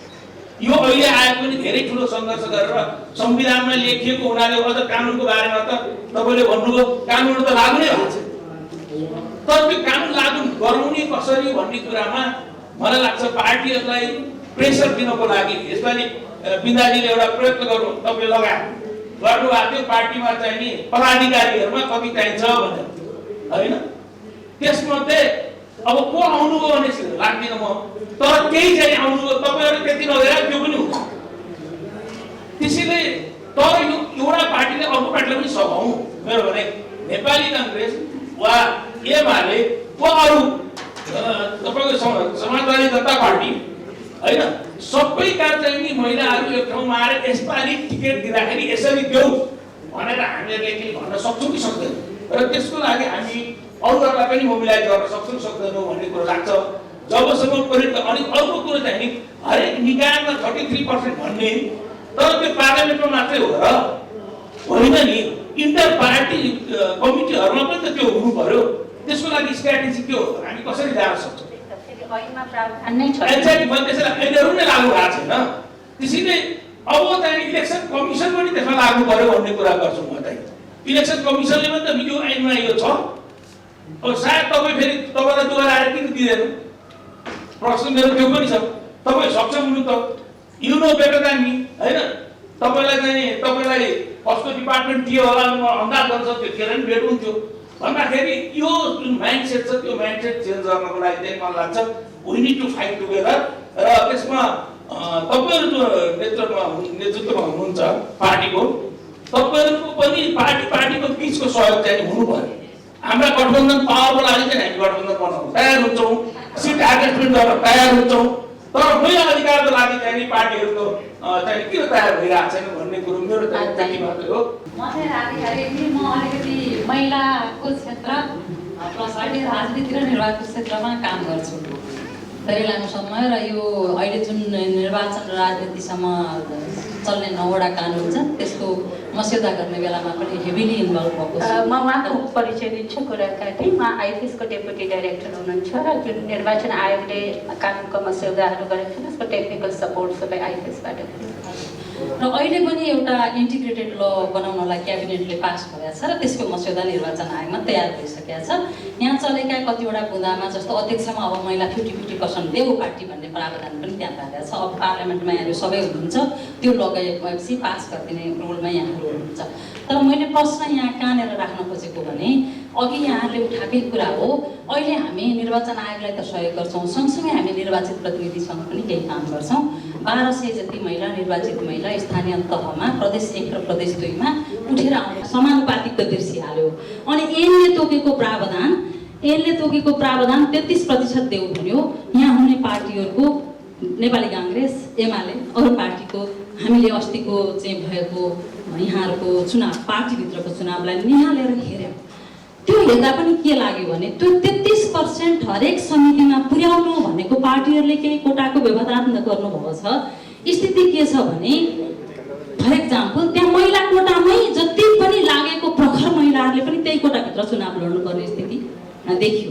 उहाँलाई ओपन सिटमा आउने अवस्था अझै पनि त्यहाँ छैन, त्यो देखियो। तर मैले यो स्थानीय तहको चुनाव अहिले भइराखेको र यहाँहरू बस्ने प्यानलिस्टहरू सबैले भूमिका खेल्न देख्न खोजेको चाहिँ उहाँले भने जस्तो 41% महिला आए, 22वटा इस्युमा त कानुनै बनाउन सक्थे, लागू गर्न सक्थे, आवाज उठाउन सक्थे। अब अलिकति उठाउन सक्ने भएका छन् थोरै। त्यसका कति आएका 40% मध्ये अब त्यसका 40% होला अब आवाज उठाउन सक्ने भएका छन्। कानुन बनाउँदा मेरो रोल रहेछ है भनेर। तर अब उहाँहरूसँग त्यो अध्ययनले म फेरि पनि भन्न खोजेँ, यो 1200 महिलासँग हामीले भेट्यौँ र अध्ययन गऱ्यौँ, सबैलाई सोधेका छौँ, पुगेका छौँ उहाँहरूको घर घर र तपाईँहरू अब चुनावमा आउने कि नआउने भन्दा उहाँहरू आउन चाहनुहुन्छ। अघि एउटा स्टडी गरेँ भन्नुभयो माननीय बिन्दाज्यूले 42%, यहाँ पनि त्यस्तै छ 86% अब फेरि निर्वाचनमा आउन चाहनुहुन्छ। कति वडा सदस्यमै आउन चाहनुहुन्छ, कति वडा अध्यक्षमा आउन चाहनुहुन्छ, कोही अब उपमेयर मेयरमै जान चाहनुहुन्छ वडा सदस्य भएको महिलाहरू। तर उहाँहरूलाई डर के छ भने डर मात्रै होइन, त्यो भनिन थालेको छ अब फेरि बोल्न सक्ने महिलालाई ल्यायो भने त अब यहाँ काम छैन, किनभने हामीले भने जस्तो निर्णय हुँदैन। त्यसैले यी महिलालाई अब ल्याउन हुँदैन, अर्कोलाई पो पालो दिनु पर्यो। मेरो पार्टीमा म त अब त्यो निर्णायक तहमा छैन होइन, भर्खर सेन्ट्रल कमिटीमा पाइला टेके। तर म बाज्ने तहमा चाहिँ छु। बाज्नलाई चाहिँ म एकदमै अब राम्रो बाज्न सक्छु, पुष्पजीलाई पनि थाहा छ। त्यो कहाँ चाहिँ बाज्नुपर्ने म तपाईँसँग डेटा लिएर बाज्छु होइन। अब निर्णायक तहमा चाहिँ हाम्रो पुष्पाजी हुनुहुन्छ, उहाँ पनि कम बजाउने चाहिँ होइन, उहाँ पनि महिलाको पक्षमा बाज्नुहुन्छ। र साँच्चीकै यस्तो इन्फर्मेसन चाहिँ आज मलाई फोरममा एकदमै राम्रो लाग्यो, किन यस्तो इन्फर्मेसन हामीले खोजेको थियो। अघि मैले आफ्नो पोइन्टमा पनि उठाएको थिएँ कि के भयो त त्यो महिलाहरू। र साँच्चीकै यो पुरुषहरूको अब अहिलेसम्म मान्छेहरूले भोकलाइज चाहिँ गरेको छैन, प्रपोर्सनमा आएकोलाई चाहिँ नदिने भनेको छ। तर इलेक्सन जितेर आएकोलाई नदिने तर्क चाहिँ मलाई लाग्छ कुनै हुन सक्दैन। किन पालो गर्नु? पुरुषले चाहिँ 10 चोटि 20 चोटि पनि जित्न पाउने, महिलाले नपाउने होइन। सो यसमा चाहिँ हामी पनि लाग्छौँ, तर तपाईँले हामीलाई डेटा दिनुभयो भने हामीलाई लाग्न सजिलो हुन्छ।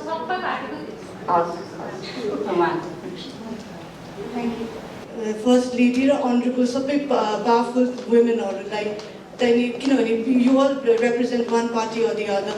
एउटा कुरा सोध्न चाहन्छु कि आज वुमेन्स डे हो, अनि नेपाल आई थिङ्क साउथ एसियामा was the first country to recognise LGBT third gender. अब थर्ड जेन्डर रेकग्नाइज गर्ने बित्तिकै women be accepted that we are second citizen भनेर, द्याट्स अनदर डिबेट। बट सबैको प्रातिको प्रावधानमा चाहिँ नि लाइक हुन्छ नि, अघि हामीले मार्जिनलाइज कम्युनिटीको कुरा गऱ्यो, त्यसै लाइक फिजिकली च्यालेन्जहरूलाई आउन गाह्रो छ भनेर। तर LGBTQ कम्युनिटीलाई कसरी रिप्रेजेन्टेसन पाउँछ तब यो पोलिटिकल पार्टिसिपेसनमा? सबै पोलिटिकल पार्टीको चाहिँ नि के प्रावधान छ त?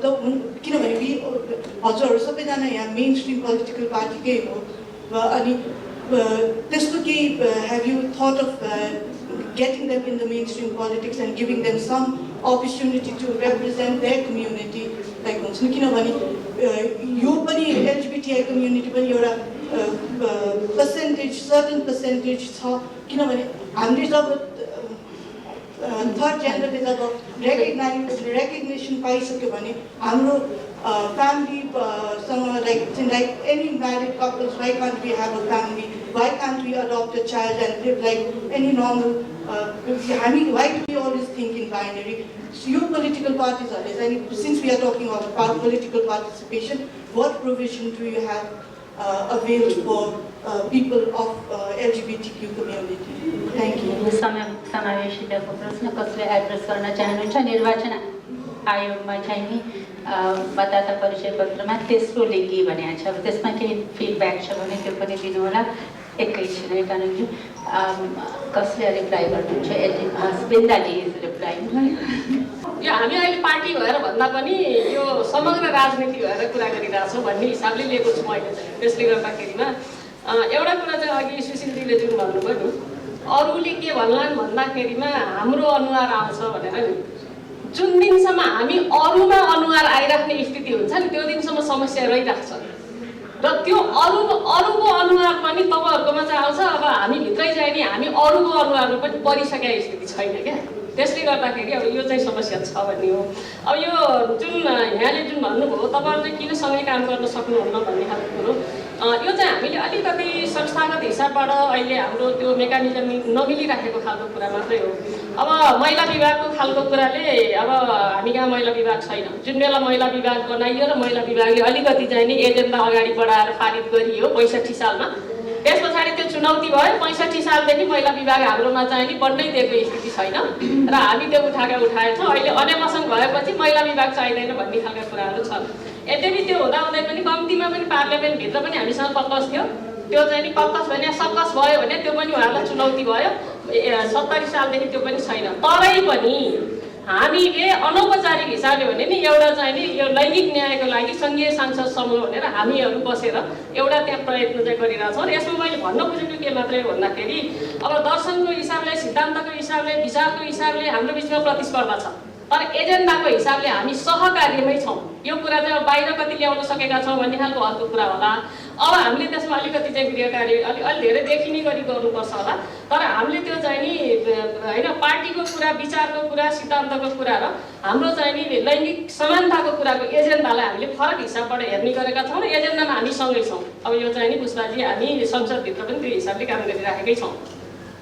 र यो जुन अब यौनिक अल्पसङ्ख्यकको कुरा छ, यसको बारेमा मैले पनि 2-3वटा कुरा चाहिँ अस्ति जस्तो हाम्रो महाधिवेशन हुँदाखेरिमा चाहिँ विधान महाधिवेशनको बेलामा कम्तीमा पनि त्यो 350 को केन्द्रीय कमिटी हुँदाखेरि एउटा सिट चाहिँ नि उहाँहरूलाई छुट्याउन भन्ने खालको कुरो म आफैले प्रस्ताव गरेको थिएँ। तर समस्या के हो भन्दा हाम्रो पार्टीका सदस्यमा आजका मितिसम्म म यौनिक तथा लैङ्गिक अल्पसङ्ख्यक भनेर एउटा मान्छेले पनि पहिचान दिएर चाहिँ सदस्यता लिएको छैन। त्यसले गर्दाखेरिमा मेरो क्वेसन के हो भन्दाखेरिमा हामीले 59 होला सायद अष्टजी पनि त्यसमा माला लाउनेमै पर्नुभएको थियो।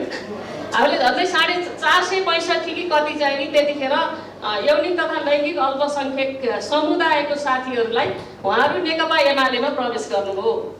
आज उहाँहरू कहाँ हुनुहुन्छ, पहिचानसहित तपाईँ आउनु पर्यो भनेर हामीले भनिराखेका छौँ। र अहिले भर्खरै चाहिँ नि त्यो जनगणना गर्दाखेरिको जुन तथ्याङ्क आयो, त्यो तथ्याङ्कमा महिला र पुरुषको सङ्ख्या आयो, लैङ्गिक अल्पसङ्ख्यकको खोइ त्यो क्वेसन चाहिँ नि हामीले गरिराखेका छौँ। र त्यहाँ चाहिँ नि तथ्याङ्क विभागमै गएर पनि साथीहरूले क्वेसन गरेपछि यो डिटेलमा आउँदाखेरि चाहिँ आउँछ। अनि डिटेलमा आउँदाखेरि चाहिँ कहाँबाट आउँछ त? अस्ति आउनु पर्दैन। महिलाको सङ्ख्या चाहिँ 6 लाखले बढी छ, पुरुषको 6 लाखले कम छ। तर यौनिक तथा लैङ्गिक अल्पसङ्ख्यकको चाहिँ सङ्ख्या कति हो त? टेन्टेटिभली त हुनु पर्ला नि। त्यसले गर्दाखेरि यो चाहिँ समस्या सबै ठाउँमा छ। र यो सहभागिता कहाँ हुन्छ भन्ने खालको कुरा चाहिँ नि उहाँहरूले आफ्नो त्यो पहिचानसहित पार्टीभित्र सदस्यताको लागि निवेदन दिनुहोस् भन्ने मेरो चाहिँ आग्रह हो क्या। त्यसपछि त्यहाँ रिजेक्ट भएछ भने अनि त्यसपछि पार्टीभित्रको मुद्दा चाहिँ बन्छ। अनि क्रमशः त्यो चाहिँ निर्वाचन आयोगको मुद्दा बन्ला। अहिले हामीले समानुपातिको कुरा गर्दा अस्ति मलाई क्वेसन आएको थियो 50% तपाईँले माग गर्नुहुन्छ भने यो समुदायको खै भन्दाखेरि यो समुदायको सबभन्दा पहिला त्यो सङ्ख्या खोल्नु पर्यो। त्यो सङ्ख्या हामीले त समानुपातिको कुरा छ, जति चाहिँ प्रतिशत छ त्यो प्रतिशतको हिसाबले चाहिँ सहभागिता हुनुपर्छ भन्ने हिसाबले चाहिँ उठाउने कुरा हो भन्ने चाहिँ हो। र एउटा मलाई अन्तिम अघि भएर सोधेको प्रश्नमा चाहिँ मलाई भनिहाल्नु मन लागेको, हामी सबै सुसंस्कृत हुने कि अब एग्रेसिभली अगाडि बढ्ने भन्दाखेरिमा सुसंस्कृत त सबै हुनुपर्छ। त्यो त एज अ ह्युमन बिइङ सुसंस्कृत हुनु पर्यो कि महिला भएको कारणले र पुरुष भएको कारणले त्यो फरक खालको संस्कृति होइन। एज अ ह्युमन बिइङ हामी सबै सुसंस्कृत हुनुपर्छ भन्ने हिसाबले जानुपर्छ भन्ने लाग्छ। होइन भने अहिले जुन सडकमा नारा लागिरहेको छ नि, एउटा पक्षले चाहिँ नि होइन अपराधको आरोपित छ, त्यही आरोपितको पक्षमा चाहिँ अब यी चाहिँ नि सुसंस्कृत भनेकाहरू पनि होइन एग्रेसिभली चाहिँ लाग्ने खालको जुन खालको कुरा छ। हाम्रो समाजको चाहिँ नि स्थिति के छ भन्ने खालको त्यसले देखाएको छ। त्यसले गर्दाखेरि अपराधै हो, न्याय सबैले पाउनुपर्छ, तर कसैले पनि यो न्यायलाई प्रभावित गर्ने खालका गतिविधि गर्न हुँदैन भन्ने खालको कुरा र कानुन के बनेको छ भन्ने खालको कुरो कानुनी साक्षरता अहिलेको सबैभन्दा ठुलो आवश्यकता हो भन्ने चाहिँ लागेको छ। त्यसले गर्दाखेरिमा यो तपाईँहरूको जुन खालको विषय छ त्यसमा र अब राधिकाजीले तपाईँहरूको पार्टी नि भन्नुहुन्छ, हामी सबै त्यसको बारेमा चाहिँ संयुक्त हिसाबले नै के गर्नुपर्छ हामी काम गर्छौँ। यसमा हाम्रो साझा विषय हो। कनकजीको प्रश्न आयुक्त अनुसन्धान आयोग नेपालको इतिहासमा पहिलो आयुक्त हो, 42 वर्षको महिला। अनि यहाँहरूको जुन भनाइ छ त्यसले हामी धेरै इन्लाइटेन्ड भएका छौँ। धन्यवाद। मैले देखेकोमा हामी अब करिब करिब युरोपको जर्मनी प्रतिशतभन्दा पनि हामी अगाडि छौँ। युरोपको एभरेजमा 30% रहेछ लेजिस्लेचरमा, अनि त्यसपछि क्याबिनेटमा 29.5 रहेछ। क्याबिनेटमा त हामी छैनौँ होइन, लेजिस्लेटिभमा छौँ। र स्विडेनमा चाहिँ अलिकति जेन्डर ब्यालेन्स हुन लागिसकेछ। अनि त्यसपछि ग्रिसमा 18 रहेछ, इन्डियामा 12 छ। इन्डिया हाम्रो छिमेकी मुलुक हो, तर इन्डियाभन्दा हामी धेरै अगाडि छौँ। यद्यपि अरू थुप्रै कुरामा हामी कमजोर अथवा हाम्रो लिमिटेसन्स छ इन्डियाबाट भनौँ न, इन्डियाबाट सबै कुरामा। तर उनीहरूको यो 108 कन्स्टिट्युसन रिजर्भेसन बिल जुन छ त्यो धेरै वर्षदेखि पेन्डिङ छ। उनीहरूले पनि 1/3 मागेका छन्, तर उनीहरूले पाएको छैन। अनि अलिकति यो हामीले जेन्डर भन्छौँ होइन, जेन्डरको कारणले हामीलाई चाहिएको भन्दा नि हामी सिटिजनसिपको कारणले पनि हामी पोलिटिकल पार्टिसिपेसन हाम्रो हुनुपर्छ। किनभने सिटिजनसिप भइसकेपछि अब एउटा लोग्ने मान्छे गएर पोलिटिकल पार्टिसिपेसन अथवा पोलिटिक्स गर्छ भने एउटा स्वास्नी मान्छे पनि गएर गर्नुपर्छ। अनि स्वास्नी मान्छे गएर के फरक पर्छ भनेर पनि हेर्नु पनि जानुपर्छ त्यहाँ पोलिटिक्समा भन्ने मैले थाहा पाएको भनौँ न यति कुरा। अनि मैले चाहिँ के सोध्न खोजेको हो भने प्याट्रिआर्कीले त धेरै लिमिटेसन्स पैदा गरेको छ। जस्तो प्याट्रिआर्कीले रिसोर्सेसमा मेल कन्ट्रोल हुन्छ, आइडियोलोजीमा मेल कन्ट्रोल गर्छ, डिसिजन मेकिङमा मेल कन्ट्रोल गर्छ। भने यो तिनटैमा कन्ट्रोल भनौँ न, त्यसमा पहुँच बढाउन हामी उहाँहरू जस्तो महिलाले के गर्नु पर्ला? मेरो चाहिँ नि प्रश्नभन्दा पनि टिप्पणी होला, अनि त्यसरी प्रश्नको उत्तर अपेक्षा चाहिँ गर्दिनँ म। मेरो नाम कनकमणि दीक्षित, म पत्रकार। एक त यो सम्पर्कको आजको कार्यक्रम एकदमै सब्सटेन्टिभ भयो। 5 जना नेताजीहरूलाई धन्यवाद। र यहाँको छलफलको निचोड अगाडि लग्न सक्यो भनेदेखि मुलुक नै अगाडि बढ्छ, यसमा कुनै प्रश्न नै छैन। अब मलाई एकजना अग्रजले भन्नुभएको थियो, म भाषाविद आफू चाहिँ नि होइन, तर पेट्रिआर्कीको ट्रान्सलेसन अनुवाद चाहिँ नि पितृ सत्तात्मक नहोला कि पुरुष सत्तात्मक होला कि त? शोषण गर्ने त पुरुष हो, पितृ त बितेर गइसकेको आत्मा हो। तसर्थ एउटा सुझाव यो पनि आयो र मलाई लाग्यो अहिलेको सन्दर्भमा कुनै नकारात्मक कनोटेसन नहुने गरिकन यो चाहिँ पेश गरेँ मैले। मेरो आफ्नो भन्नु चाहिँ यति हो। मलाई सुरुमा लागिरहेको थियो कि मैले एउटा प्रश्न गर्छु भनेर, त्यसको जवाब यहाँ प्यानलबाट राम्ररी आइसक्यो कि जति उपमेयरहरू हुनुहुन्छ ती उपमेयरहरूलाई मेयर बनाउनको लागि जागर, स्रोत, साधन र पोलिटिकल ब्याकिङ कसरी दिने हो त्यो दिनु पर्यो भन्ने सन्दर्भ र त्यो माहौल कसरी बनाउने, मिडियाबाट हुन्छ कि राजनीतिक नेतृत्व बिचको सन्दर्भ हुन्छ कि कसरी चाहिँ त्यो माहौल बनाउने, ताकि जुन ठाउँमा निर्णायक व्यक्तिहरू बस्छन् जो पुरुष छन् त्यहाँ चाहिँ नि महिलाहरूलाई चाहिँ नि उपमेयरमा मात्रै फेरि लडाउने होइन कि मेयरमा। यो लाजो मार्नु कुरा हो। जत्तिकै नेपालको राम्रो कुरा अहिले हामीले सुन्यौँ, सुन्दै पनि 94, कति मैले 93 सुनि, मैले बुझेको 94 चाहिँ नि पुरुष मेयरहरूमा होइन। त्यो त लाजो मार्नु कुरा हो कि त्यसले चाहिँ नि पुरुष सत्तात्मक सोच त्यहाँ देखिन्छ।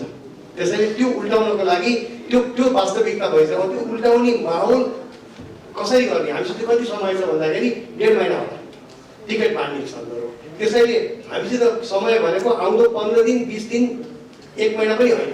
त्यो माहौल खडा गर्नु, त्यो कसरी गर्ने, त्यतातिर कसैको केही सुझाव छ कि? मेरो अन्तिम पोइन्ट चाहिँ नि 5 जना नेताजीहरूलाई स्थानीय निर्वाचन मुलुकको लागि पनि महत्त्वपूर्ण। अहिलेको सन्दर्भमा चाहिँ नि महिला राजनीतिमा सहभागी हुन चाहने महिलाहरूको लागि पनि महत्त्वपूर्ण हो भनेदेखि हामी यति ढिलो भइसक्दाखेरि पनि हुने नहुने ढुकचुकमा छौँ। कहिले नहुने भनेर मिडियाले प्रचार गर्छ, कहिले के हुन्छ। तसर्थ यो स्थानीय निर्वाचन समयमै हुनको लागि यहाँहरूले पनि केही काम गरिदिनुहुन्छ भन्ने आशा। कनकजी, उपप्रमुख पद पनि कम शक्तिशाली छैन है। आर्थिक समिति र न्यायिक समिति रहेको हुनाले त हुन चाहिँ नि अब उपप्रमुखहरू प्रमुख हुनुपर्छ। सावित्रीजीको प्रश्नको जवाब र कनकजीको जवाब अलग अलग। के भयो?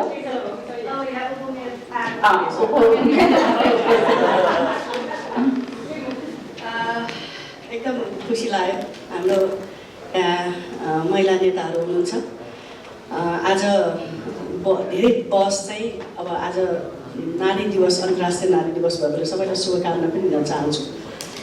खुसी चाहिँ अब स्थानीय सरकारको भएकोले बहसै बढी यसैमा पनि देखेको भएर मलाई चाहिँ बोल्नै रहर लाग्यो, एकदमै रहर लाग्यो। किन रहर लाग्यो त भन्दाखेरि उपप्रमुख त जे पनि 753 पालिका भएको ठाउँमा चाहिँ जम्मा मेयर 18 जना मात्र छ होइन। अघि हाम्रो कनकजीले भन्नुभएको छ, पत्रकारजीले भन्नुभएको छ, एकदमै लाजमर्दो हो। तर हामी के छ भने अब क्षमतावान बनिसकेका छ हरेक पार्टी। यहाँ सबै यो समग्र महिलाहरूको उपमेयरहरूको कुरा हो है। किनभने म काठमाडौँ महानगरपालिकाको उपप्रमुख भएको कारणले गर्दा धेरैको फोन चाहिँ जुनसुकै पार्टीको भए पनि म कहीँ आएर ठोकिन्छ। किन त भन्दाखेरि हामीलाई अन्याय भयो उपमेयरजी, तपाईँले आवाज उठाउनु पऱ्यो। किन तपाईँ अलिकति जुझारु नै हुनुहुन्छ, निडर हुनुहुन्छ भन्ने कुरा। निडर त त्यो अब हामीले पहिला आफूले काम गर्ने हो। हामीलाई कुनै लकम छकमै छैन। पहिलो कुरा त लकम छकमै छैन भने जस्तै अहिले अघि असल सिन्जीले भने जस्तै महिलाहरू कुनैमा पनि अहिले भ्रष्टाचार भनेको आवाजै उठेको छैन, आवाजै उठेको छैन। भनेपछि हामी त्यति चाहिँ मतलब भन्न सक्छौँ, काम गर्न सक्छौँ भन्ने कुरामा चाहिँ अहिले सबैमा अब पार्टीले के गर्नु पर्यो त भन्दाखेरि जुन उपमेयरहरू जितेका छन् नि, त्यो जुन उपमेयर, किन उनीहरूसँग क्षमतावान भइसकेका छ, क्षमतावान भइसक्यो, उनीहरूलाई चलाउने सबै तरिका 5 वर्ष भनेको त नथिङ जोक्ने, एकै ठाउँमा बसेर काम गर्नु भनेको त।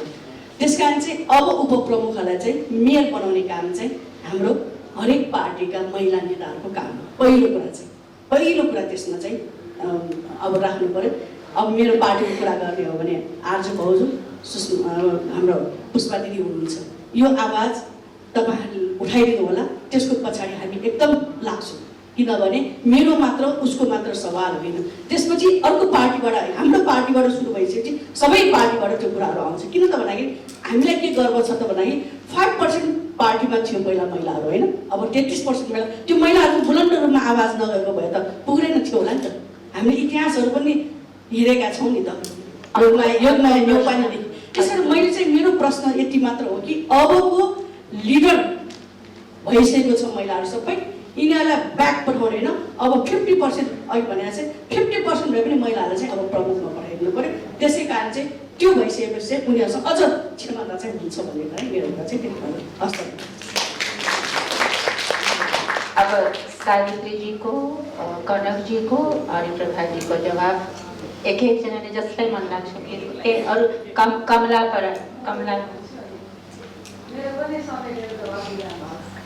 कमला क्विकली अब एन्ड भइसक्यो। उहाँ महिला आयोगको अध्यक्ष हुनुहुन्छ माननीय कमलाजी।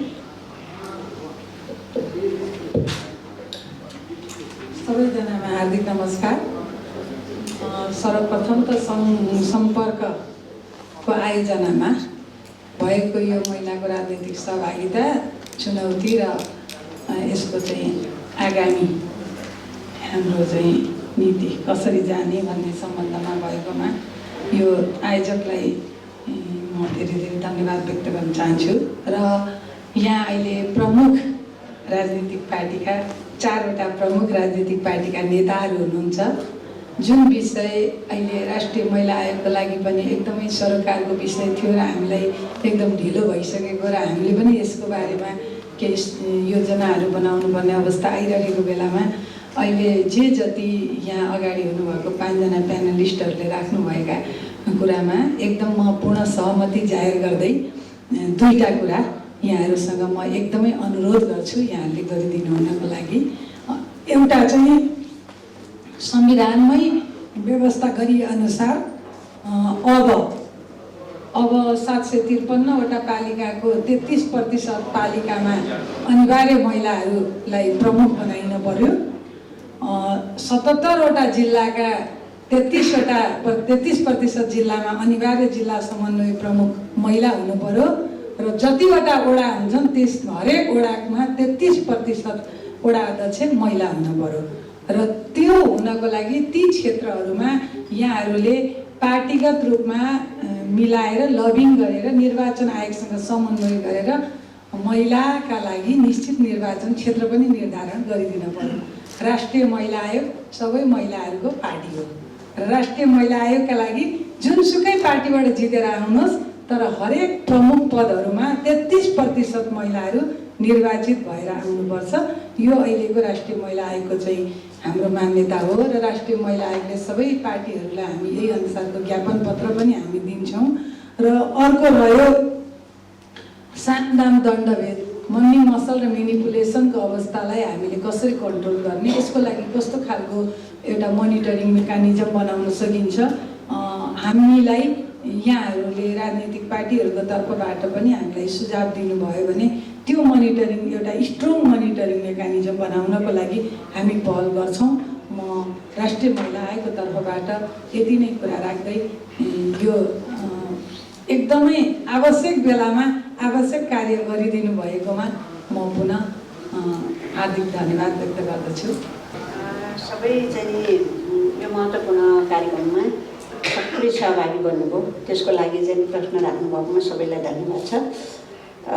अब जिज्ञासा सबैको होला भन्ने लाग्छ तर समयको पाबन्दीले गर्दाखेरि अलि अप्ठ्यारो पनि भइरहेको छ हामीलाई। अब एक लाइन मात्रै म चाहिँ नि सबै पहिला आएको म राख्न मन लागेको छ। पहिलो कुरा त हाम्रो यो राष्ट्रिय महिला आयोगको अध्यक्षबाटै सुरु गरौँ, अन्तिम उहाँ भएको हुनाले उहाँले दुईवटा कुरा राख्नु भएको छ। 33% महिलाहरू प्रमुखहरू ल्याउनु पर्यो होइन, यसको लागि लबिङ गर्ने, यसको लागि हामी पनि लबिङ गर्छौँ। तपाईँहरू पनि सबै आफ्नो ठाउँबाट आवाज उठाउनुपर्छ, नभए त्यसै सजिलै चाहिँ पाउँछ भन्ने लाग्दैन मलाई। हामीले लबिङ गर्ने हो, हामी पनि आफ्नो पार्टीभित्र पनि लाग्ने हो होइन। अब बिन्दाजी र म छु यहाँ होइन, नेतृत्वमै छौँ हामी, लाग्ने हो। अरू पार्टीहरू पनि अब महत्त्वपूर्ण पार्टीहरूमा महत्त्वपूर्णै जिम्मेवारी लिएर बस्नु भएको छ, लबिङ गर्नु हो भन्ने लाग्छ मलाई। यो प्रस्थान बिन्दु बनाउनुपर्छ भन्ने मेरो पनि त्यो हो कि त्यसो भएको हुनाले अब जति सक्छौँ हामीले गर्ने हो, प्रयास गर्ने हो भन्ने लाग्छ। दोस्रो, मनी मसलको कुरा अत्यन्तै चाहिँ चुनौतीपूर्ण छ हाम्रो लागि, महिलाहरूको लागि। त्यसो भएको हुनाले निर्वाचन आयोगले कडा गर्नुपर्छ। अब हाम्रो चाहिँ उहाँ प्रमुख निवर्तमान होइन पूर्व चाहिँ आयुक्त पनि भएको हुनाले अलिअलि लबिङ पनि चल्ला र हामी पनि लाग्छौँ। मनी मसलको सवालमा चाहिँ निर्वाचन आयोगले कडाइ गर्नुपर्छ, निगरानी गर्नुपर्छ र यदि कानुन विपरीत गर्यो भने चाहिँ नि दण्डित पनि गर्नुपर्छ भन्ने चाहिँ लाग्छ मलाई। निर्वाचन आयोगले नै कन्ट्रोल गर्नुपर्छ भन्ने लाग्छ मलाई होइन। अब पार्टीमा पनि आचार संहिता होला तर निर्वाचन आयोगै मनी मसललाई चाहिँ अलिक कन्ट्रोल गरेर रोक्ने कुरामा भन्ने लाग्छ। निर्वाचन चाहिँ अलिक पारदर्शी सुव्यवस्थापन चाहिँ हुनै जरुरी छ नेपालको सन्दर्भमा। अब मेयर हाम्रो खोइ त आदि प्रभात गइसक्नुभयो यसलाई ठिक छ केही छैन। अब उहाँको क्षमता राम्रैसँग देखा परेको छ है। त्यसो भएको हुनाले चाहिँ नि अब दुईतिर फर्केँ मैले दुईतिर फर्केँ होइन। अब हामी सपोर्ट अब हाम्रो पनि पहिला अगाडि बढोस् भन्ने नि चाहना हो। तर अब दुईजनै चाहिँ उहाँ पनि एकदम त्यो केन्द्रीय सदस्य मात्रै होइन, पावरफुलमै हुनुहुन्छ है, कममा छैन। पुष्पजी भन्दा पनि पावरफुलमा हुनुहुन्छ। अब उहाँ दुईजनाले सक्नुहुन्छ भन्ने लाग्छ मलाई होइन। मानव नगरपालिका जस्तो महत्त्वपूर्ण ठाउँमा होइन अब कामको मूल्याङ्कन पनि हुनु जरुरी छ, होस् न भन्ने चाहिँ मलाई लाग्छ। अब महिलाहरूलाई चाहिँ कसरी अगाडि बढाउने भन्दाखेरि यो पार्टीले मात्रै गरेर हुँदैन, मिडिया पनि जरुरी छ। अघि मिडियाको साथीले भन्नुभयो नि, अब महिलाहरूलाई पुरुषहरूलाई जति हाइलाइट हुन्छ नि त्यति महिलाहरूलाई हाइलाइट गर्ने चलनै छैन। यो समस्या छ कि तर्क दिन सक्दैन, क्षमता हुँदैन होइन। अब अनेकौँ अब सोधेको कुराहरू भन्न सक्दैन भन्ने खालको अनेकौँ पनि छन्। अब यो खालको हुन हुँदैन। महिलाहरूलाई स्थापित गर्ने हो भने मिडिया पनि महत्त्वपूर्ण एउटा चाहिँ ठाउँ त्यसो भएको हुनाले मिडियाले पनि ख्याल गर्नुपर्छ। पार्टीहरूले गर्ने कुराहरू त हामी गरिहाल्छौँ होइन, त्यसमा चाहिँ नि समस्या छैन भन्ने लाग्छ मलाई चाहिँ। अब यो पुरुष सोच पितृ सत्ता, अब यो चलन चल्तीमा हामीले अब पितृ होइन, अब पितृ भन्दाखेरि मरेकोलाई चाहिँ नि सम्झिने कुराहरू हो होइन, तर चाहिँ पितृ भनेको पुरुष सत्ता पनि हो कि, पुरुषको सोच होइन। अब पुरुषको सोच मात्रै भन्दाखेरि त्यसले महिलाहरूलाई पनि असर पारेको, महिला सोच कमजोर सोच भन्छौँ नि हामीले, महिला पितृसत्ताले महिलाको कमजोर सोच, पितृसत्ताले पुरुषको चाहिँ बलियो सोच, उसलाई चाहिँ बलियो बनाएको सोच भनेर हिसाबले चाहिँ हामीले चाहिँ पितृसत्तालाई त्यसरी चाहिँ गर्न सक्छौँ होइन। त्यसो हो छलफलको विषय बनाउँ भन्ने चाहिँ लाग्छ मलाई। अब यो अब संवैधानिक आयोगमा हामीलाई पनि अब ख्याल गर्नु पर्यो, सोच्नु पर्यो भन्ने कुराहरू छ। अब कस्तो भन्दाखेरि यो महत्त्वपूर्ण पद जिम्मेवारी लिइराखेको महिलाहरूको क्षमता छुट्टै हुन्छ होइन, र क्षमता बिना चाहिँ त्यो पद सम्हाल्न पनि सक्दैन, त्यो चाहिँ ठाउँमा राम्रोसँग काम गरिराखेको पनि हुँदैन भन्छु म। त्यसमा पनि हाम्रो नजरहरू चाहिँ त्यति ध्यान चाहिँ पुगेको देखिन्न, त्यो पुर्याउन जरुरी छ भन्छु म होइन। विभिन्न सेक्टरमा बसेर काम गर्नुभएको त्यो क्षमतावान महिलाहरूलाई कसरी स्थापित गर्ने, कसरी उठाउने, कसरी महत्त्वपूर्ण जिम्मेवारी लिएर अगाडि बढाउने भन्ने कुराहरू अब त्यो छुट्टै विषय हो, त्यसमा चाहिँ ध्यान जानुपर्छ। यो अलिक कमजोर चाहिँ त्यो पक्ष चाहिँ भएको छ भन्ने चाहिँ मलाई लाग्छ। अब हाम्रो राधिकाजीले अघि बढ्नु पनि बोल्नु थालेपछि कट अफ होइन, जो चाहिँ अलिकति अगाडि बढेर बोल्छ नि, यो गर्नुपर्छ भनेर विचार राख्छ नि, त्यसपछि उहाँको नाम कट अफ होइन, पदबाट पनि कट अफ। सबै पार्टीमा छ भन्छु म, हाम्रो पार्टीमा पनि छ, सबै पार्टीमा छ। तर त्यसो भनेर चाहिँ बोल्नै छोड्यो भने त झनै हुन्छ, सिधी बोल्यो त। त्यसो भएको हुनाले बोल्न सक्नुपर्छ, बोल्नै पर्छ होइन, बोल्नै पर्छ। अब यहाँ सबै कुराहरू अहिले नराखौँ होइन। अब यो बेला हामी छलफल गर्छौँ, बिन्दा र हामी चाहिँ छलफल गरिराखेका छौँ कि वास्तवमा अब सबै पार्टीमा त्यो छ। त्यसो भनेर हामी डराउनु जरुरी छैन, सत्य कुरा सही कुरा होइन, र आफ्नो अधिकारको कुराहरू चाहिँ बोल्नै पर्छ, भन्नै पर्छ, र त्यसमा चाहिँ आफ्नो चाहिँ प्रष्टता हुनुपर्छ सोच भन्ने चाहिँ लाग्छ मलाई होइन। अब यो सहकारीको संस्कृति महिलाहरूमा ककस बनिराख्दाखेरि मलाई चाहिँ एउटा लागेको कि ककस सकस भयो भन्ने टिप्पणी उठ्यो होइन। ककस चाहिँ सकस भयो, यो बेकारको चाहिँ ककस बनाएर चाहिँ पार्टीभन्दा माथि उठ्न खोजेको महिलाहरू भन्ने पनि आइसक्यो। त्यति टिप्पणी हुने बित्तिकै महिलाहरू फेरि चाहिँ अप्ठ्यारोमा पनि पर्यो कि पार्टीबाट के हुने हो होइन भन्ने अप्ठ्यारोमा पर्यो। अनि बिस्तारै ककस चाहिँ सेलाउँदै गयो होइन। मलाई के लाग्छ भन्दाखेरि महिलाको इस्यु भनेको यो त अन्तर्राष्ट्रिय इस्यु भइसक्यो, हाम्रो राष्ट्रिय इस्यु भइसक्यो। यो एउटा पार्टीको चाहिँ विषय मात्रै बनेन, यो मेरो मात्रै विषय होइन, उहाँको होइन त, हाम्रो व्यक्तिगत विषय मात्रै होइन, यो राष्ट्रिय विषय भएको हुनाले पनि यसलाई साझा बनाउनुपर्छ, साझा छलफल चलाउनुपर्छ, साझा बनाउनुपर्छ भन्ने लाग्छ। त्यसको लागि पनि अब हामी यसरी आजै बस्यौँ होइन, आजको यो कार्यक्रमबाट हामी यसरी चाहिँ यही विषयलाई छलफल गर्नको लागि बस्यौँ होला, नभए चाहिँ हाम्रो बिचमा पनि महिलाकै विषयमा पनि छलफल छैन। यो संस्कृति अब विकास गर्न जरुरी छ भन्छु म होइन। यो साझा विषय भएको हुनाले, राष्ट्रिय विषय भएको हुनाले, एउटा व्यक्तिको विषय होइन, त्यसो भएको हुनाले यो छलफलको विषय सहकारीको संस्कृति बनाउन जरुरी छ। यो हामी चाहिँ यसमा चाहिँ सङ्कुचित बन्नु पनि आवश्यक छैन, संकीर्णता राख्नु पनि आवश्यक छैन, फराकिलो भएर मजासँग चाहिँ बस्न सक्छौँ भन्ने लाग्छ। यसले पार्टीलाई नोक्सान पनि पुर्याउँदैन भन्छु, पार्टीलाई नोक्सान पुर्याउँछ नि सहयोग पुग्छ भन्ने चाहिँ मलाई लाग्छ। मैले यो किन भन्दैछु भन्दाखेरि हामीले महिला विभाग हाम्रै पार्टीभित्र मात्रै महिला विभाग बनाउँदाखेरि ६३ साल ज्येष्ठ 16 गते जुन संसदबाट पास भयो नि विषयहरू, 4वटा एजेन्डा पास भयो नि, आमाको नामबाट नागरिकता, पैतृक सम्पत्तिको सवालमा, 1/3 महिलाको सवालमा लगायत त्यो पास भयो नि, त्यो कुनै एउटा पार्टीको विषय बनेको थियो।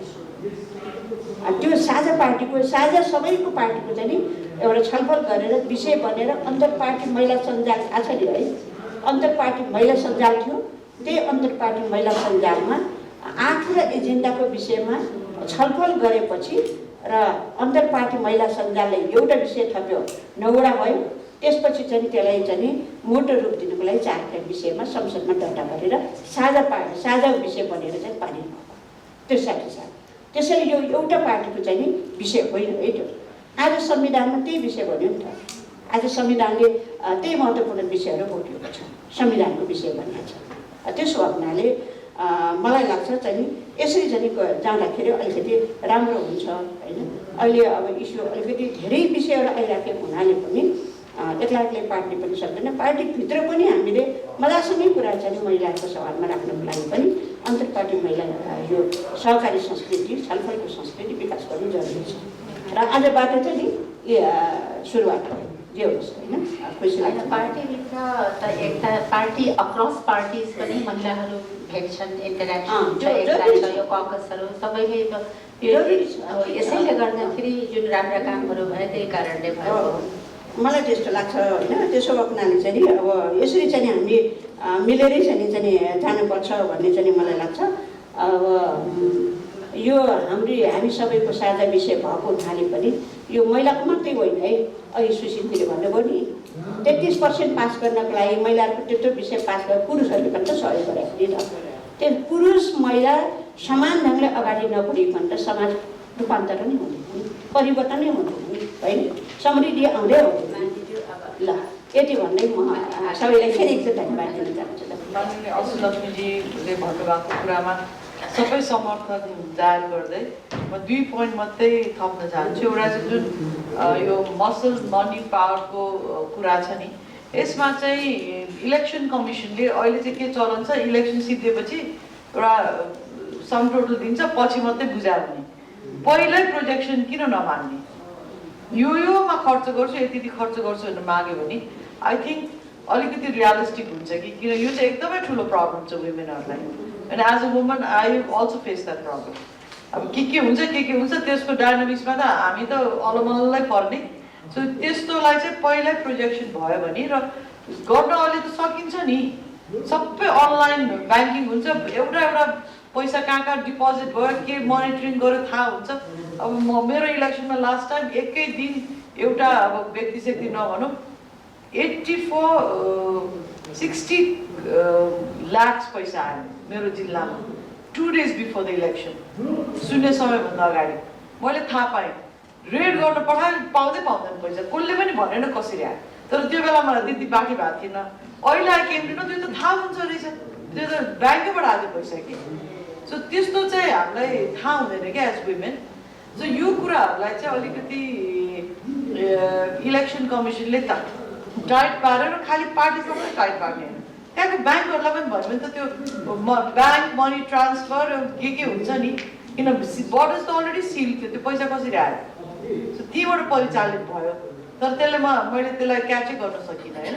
सो त्यस्तो कुराहरूमा चाहिँ अलिकति यो वित्तीय फिजिकल ट्रान्ज्याक्सन कसरी हेर्ने र यसलाई चाहिँ कसरी अगाडि सार्ने भन्ने कुरामा चाहिँ इलेक्सन कमिसन र maybe the banking finance sector should sit down together and work र बजेटको प्रोजेक्सन गऱ्यो भने चाहिँ हुन्छ। र अर्को चाहिँ नेपालमा अघि भन्नुभयो नि, ठुल्ठुलो नेताले हेलिकप्टर चढ्यो त्यो गन्दै नगर्ने कि इलेक्सन कमिसन आचिम गर्ने कि संसारले देखा हुन्छ। अलिकति धेरै पैसादार नेताहरूले चढ्यो, उनीहरूलाई डिस्क्वालिफाई भएन त, and that doesn't leave a good impression. प्रतिवेदन भएर के काम, त्यो इम्प्लिमेन्टै हुँदैन। अनि त्यसो भएपछि अरूले पनि त बदमासी गर्छ नि, अनि वुमेनले त त्यो गर्नै सक्दैन। हामीलाई कसले दिनु त्यो हेलिकप्टर चढ्नु पैसा? हामीलाई चाहिँदा पनि चाहिँदैन। वी फिल हेलिकप्टर चढेर गयो भने चाहिँ झन् जनताले भोट हाल्दैन। यस्तो हेलिकप्टर चढेर आउने नेता भोलि त हिँडेर गहिले पनि हामी आउँदैन भन्छ। तर but that kind of image, किन हेलिकप्टर चढेर 10 नेता कति ठाउँमा गएको त थाहा पाउँछ नि त मिडियाबाट, अनि त्यसले इम्प्रेसन राम्रो हुँदैन। सो पहिल्यै सबैलाई इभन द हेलिकप्टर कम्पनीहरूलाई पनि वार्निङ पठाउनु पऱ्यो नि त इलेक्सन कमिसन। गभर्मेन्टलाई चाहिँ दिन्छ भने तिमीहरूले चाहिँ इलेक्सन पर्पसमा गभर्मेन्टको हेलिकप्टर मात्रै होइन, नन गभर्मेन्ट पनि प्राइभेट सेक्टर पनि युज गर्न पाउँदैन, तिमीहरूको लाइसेन्स रद्द हुन्छ भन्नुहोस् त, कसले दिँदो रहेछ हेलिकप्टर। सो यो कुराहरूमा पनि आई थिङ्क इलेक्सन कमिसन चाहिँ अहिले आफूलाई एम्पावर्ड हुनु पऱ्यो। र हामी गएर दिनेशजीसँग कुरा गर्नु, तपाईँले very open minded and strict also. So यो चाहिँ प्रोजेक्सन पहिल्यै दिने र यस्तो मनीको ठुल्ठुलो मुभमेन्ट हेर्ने र यो हेलिकप्टरहरूको मिसयुज गरेको हेर्ने चाहिँ कि पहिले भन्नु पऱ्यो कि if it's not practical like यतिजनाले यति पैसा बराबरको गर्ने तर त्यो पैसा कहाँबाट खर्च त्यो देखाउनु पऱ्यो।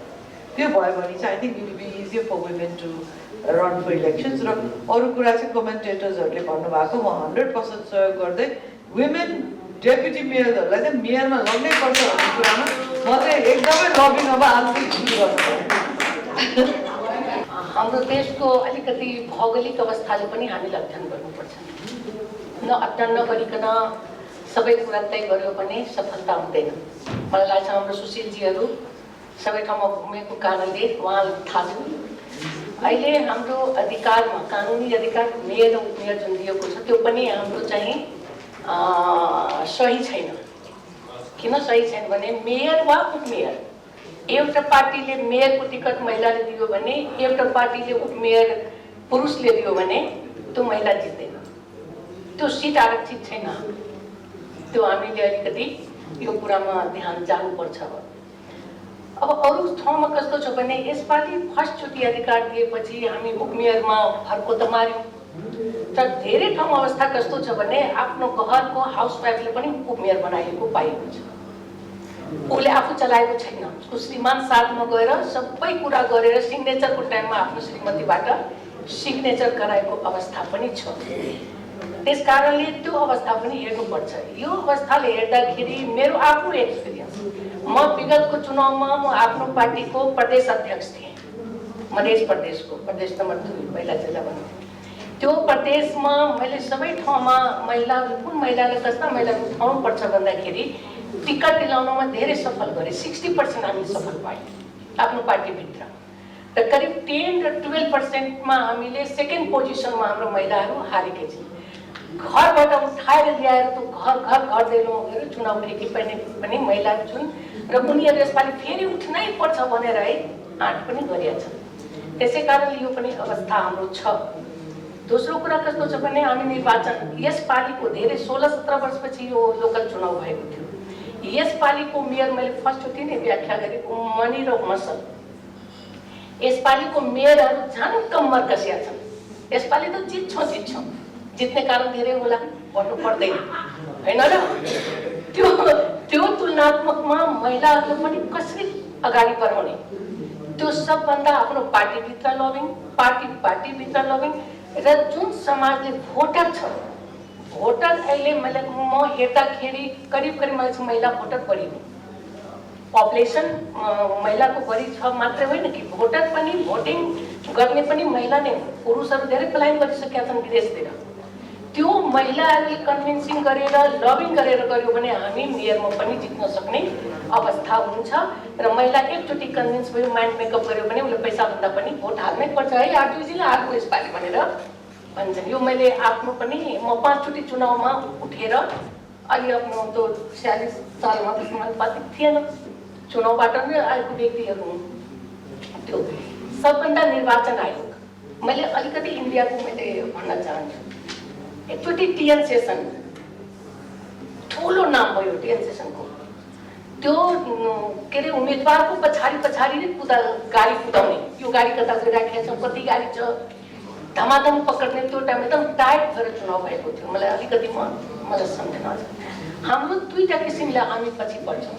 निर्वाचनको टाइम धेरै लामो दिने 2 महिना दिने 2 महिना उम्मेदवारको कस्तो अवस्था हुन्छ चुनाव लड्ने व्यक्तिले नै थाहा हुन्छ यो कुरा। बलुवाबाट पानी निकाल्ने 2 महिना गएको यता यो गाउँमा बस्छ अर्को गाउँमा अर्कोले बस्दिन्छ। त्यही व्यक्तिलाई एकजना यो भन्छ एकजना यो भन्छ। त्यो लामो टाइम दिनु हुँदैन। कम टाइम दियो भने किनभने पोलिटिकल व्यक्तिले सुरुदेखि आफ्नो के अरे भोटरसँग आफ्नो गाउँ समाजमा हिँड्ने व्यक्तिले धेरै टाइम किन चाहियो? उसको पहिचान सुरुदेखि आफ्नो आइडियोलोजी छ आफ्नो घोषणापत्र छ आफ्नो पार्टीको विचार छ पब्लिकमा दिनुपर्छ। त्यसकारण निर्वाचन आयोगको सानो समय र उसको मोनिटरिङ मैले हेर्दाखेरि आरटीजीसँग सहमत छु। लास्टमा हामी पनि जति खर्च गरेर पनि बुझाउन त्यही लिस्ट अनुसार बुझाउँछु। 5 लाख खर्च गरेका करोडलाई त 0 हटाइदिन्छु हैन र। त्यसै कारणले यो निर्वाचन आयोगको मोनिटरिङ जरुरी छ। मोनिटरिङमा महिलाको सहभागिता पनि बढी गराउनु पर्यो। त्यसको सहभागिता धेरै छैन। त्यो निर्वाचन आयोगमा महिला हुनु र सबै ठाउँमा महिलाले छिराउनु भने फरक अवस्था छ। त्यसै कारण मलाई के लाग्छ त्यो निर्वाचन आयोगले अलिकति टाइट भएर अगाडि बढ्नुपर्छ। मैले धेरै कुरा गर्दिनँ भयो। अब सुशीलजीहरू सबै कुरा गर्दाखेरि मैले के हेरेँ भने अहिलेसम्मको यो अवस्थामा महिला हुनु, जबसम्म पुरुष साथ दिने थिएन भने त्यो अवस्था हुनु थिएन। हामी अब माथिको महिलाहरू लोबिङ गरेका होला, के अरे सङ्घर्ष गरेका होला, तर तपाईँहरू सबै जुन साथ दिनुभयो त्यो कारणले संविधानमा पनि 33% को अहिले सुरक्षित महिलाहरू पाएका छन्। अहिले पनि घरबाट जसको सपोर्ट छ त्यही महिला अगाडि उठेको छ। त्यसै कारण चाहिँ यसपालि पहिलाभन्दा धेरै च्यालेन्ज। यसपालिको मेयरहरूको मैले अवस्था हेरिसकेका छु। म पनि जान्छु आफ्नो जिल्लाहरूमा, कुनै पनि जितेको मेयरले भन्दैन म यसपालि मेरो अवस्था खराब छ। झन् भन्छ यसपालि त कसले मलाई हराउन सक्छ र, म यसपालि हेराइदिन्छु, म त जित्छु। उसको पछाडि धेरै कारण होला। तर महिलाहरू धेरै महिला के भन्छ म उठ्दिनँ अब, यो पनि अवस्था छ। किनभने मलाई मेयरले अधिकारै दिएन, मलाई बोल्न दिएन, मलाई एउटा गाडी दिएन, अवस्था त्यो पनि छ। त्यसै कारणले यसमा मलाई के लाग्छ महिलाहरू नै बढी हरेक पार्टीबाट पनि लबिङ गरेर जसलाई टिकट आफ्नो आफ्नो किसिमले त्यसलाई, तर पार्टीभित्रको लबिङ जरुरी छ। पार्टीभित्र पनि स्ट्रङली लबिङ गर्यो भने धेरै अधिकार हामी पाउन सक्छौँ। इन्डियाको कन्स्टिट्युसनले सेड्युल कास्टलाई डाइरेक्ट इलेक्सनलाई रिजर्भेसन राखिदियो। युगान्डाले संविधानले 30वटा महिला निर्वाचन क्षेत्र भन्ने संविधानमा लेख्यो। हाम्रो संविधानमा चाहिँ इन्क्लुजन मात्रै होइन, डाइभर्सिटी पनि तोकेको छ। उदाहरणमा नेपाली काङ्ग्रेसको कुरा गर्ने हो भने यो पटक डाइभर्सिटीलाई कसरी लियो भने 8वटा सहमहामन्त्रीमा एउटा महिला भए पनि अरू दलित समुदायको सहमहामन्त्री, जनजातिको, मुस्लिमको, मधेसीको सहमहामन्त्री, एउटा डाइभर्सिटीलाई चाहिँ कन्स्टिट्युसनको पार्टी कन्स्टिट्युसनले रिकग्निसन चाहिँ गर्यो। त्यो तर त्यहाँ एउटा मात्रै पक्ष के हो भने महिला बाहेक अरू दलित महिलाहरू किन महामन्त्रीमा नउठ्ने, जनजातिको किन नउठ्ने।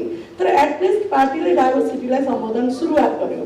अब अर्कोचोटिको चुनावमा अरूले पनि सहमहामन्त्रीमा महिलामा मात्रै बसी भएन, अरूमा पनि लड्न जानु पर्यो। त्यही भएर सुरुवात चाहिँ पार्टीभित्र भएकोले हामीलाई के लाग्छ कन्स्टिट्युसनको जुन स्पिरिट थियो त्यो अनुसार अहिले इम्प्लिमेन्टेसन सुरु भइसक्यो। काङ्ग्रेस पार्टीमै मात्र फर्स्ट टाइम यसरी सहमहामन्त्री पदाधिकारीमा डाइभर्सिटीलाई सम्बोधन गर्यो। तर अर्को पटक फेरि पुरुषलाई छोड्नु चाहिँ हुँदैन है। फेरि त्यो डाइभर्सिटी पुरुषको लागि मात्रै हो भनेर संविधानले परिकल्पना गरेको होइन। त्यही भएर अर्कोचोटि लिनुपर्छ। अर्को कुरा मलाई के लाग्ने अन्तमा मात्रै पार्टीको विधानले के भनिदिएको छ भने हरेक पदमा वडा अध्यक्षमा होस्, मेयरमा होस्, सांसदमा होस् 2 पुरुष 1 महिलाको सिफारिस गर्नुपर्छ भनेर बाइन्डिङ विधानले गरिदिएको छ। अब वडा अध्यक्षमा एउटा महिला त पठाउनै पर्यो नि सिफारिस गर्ने ठाउँले। म दिन्न महिला त भन्न पाएन नि। तर पार्टीको जुन विधान अहिले प्रोग्रेसिभ बनेको छ, अब के भने 2 पुरुष 1 महिला वडा अध्यक्षमा आउँछ भने अब त्यो महिलालाई अब हामी डाटा कलेक्सन गरेर आएको महिलाहरूमध्ये कति महिलालाई दिने भनेर सुरुवात गरियो भने त महिला वडा अध्यक्ष त पाउँछ नि। हिजोको दिनमा एउटा वडा अध्यक्ष पार्टीले दिएको थिएन, तर अब त विधानले नै एउटा महिला अनिवार्य सिफारिस 2 पुरुष 1 महिला भनेको छ। त्यो मलाई के लाग्छ अब डिपार्चर अबको उम्मेदवारीमा अलिकति अगाडि पनि बढ्छ।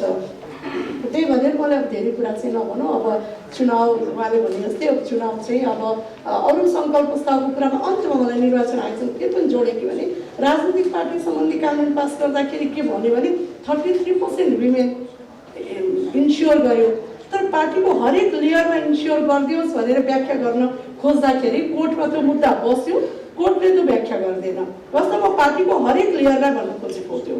तर के भने पार्टीमा हुनुपर्छ केन्द्रीय कि वडासम्म 33% विमेन इन्स्योर भनिदियो कानुनले, तर त्यसको व्याख्या चाहिँ भएन। कोर्टमा गयो मुद्दा, कोर्टमा चाहिँ त्यही अहिलेसम्म सोकज भएर थन्केको छ। त्यही भएर पार्टीको हरेक लेयरमा यदि 33 भनिदियो भने संसदीय बोर्डमा 33 विमेन, कार्य सम्पादनमा 33, पोलिट ब्युरोमा 33, अनि पार्टीभित्र त महिलाहरूको इम्पावर हुन्छ र त्यो लिडरसिपले डिसिजन मेकिङमा आफ्नो भूमिकालाई अनि त्यहाँ खेल्न सक्छ। त्यही भएर त्यसलाई व्याख्याको आवश्यकता हामीले देखिरहेको छ। धन्यवाद। On behalf of the Embassy of India, I would like to thank the distinguished panelists who, on this August occasion of the International Women's Day, during the discussion told us that it's important to celebrate the traditional role of women as mother and a wife and everything, but it's also equally important to celebrate successful women and women in power, and how to, and the discussion, the scintillating discussion we had here on how the challenges they face and how best to overcome it and what are the solutions. It was a very interesting discussion, panelists, and we are very happy that you are here. We are grateful to you. And I would like to thank Madam Ila Sharma, the convener of Sampak Bharat Nepal, the organizer of this session today, for the entire organization which you had done. I'm sure you worked tirelessly for the past 2-3 weeks. And I would also like to thank our esteemed guests who participated in this discussion very actively, and we thoroughly enjoyed it. And I'd also like to thank the technical team, the staff from the Embassy of India, and the staff from Sampak Bharat Nepal, who were very instrumental in making this function a success. Thank you so much. Thank you, ma'am. This brings us to the end of today's program. May I now request all of you to join us for the high tea. Thank you.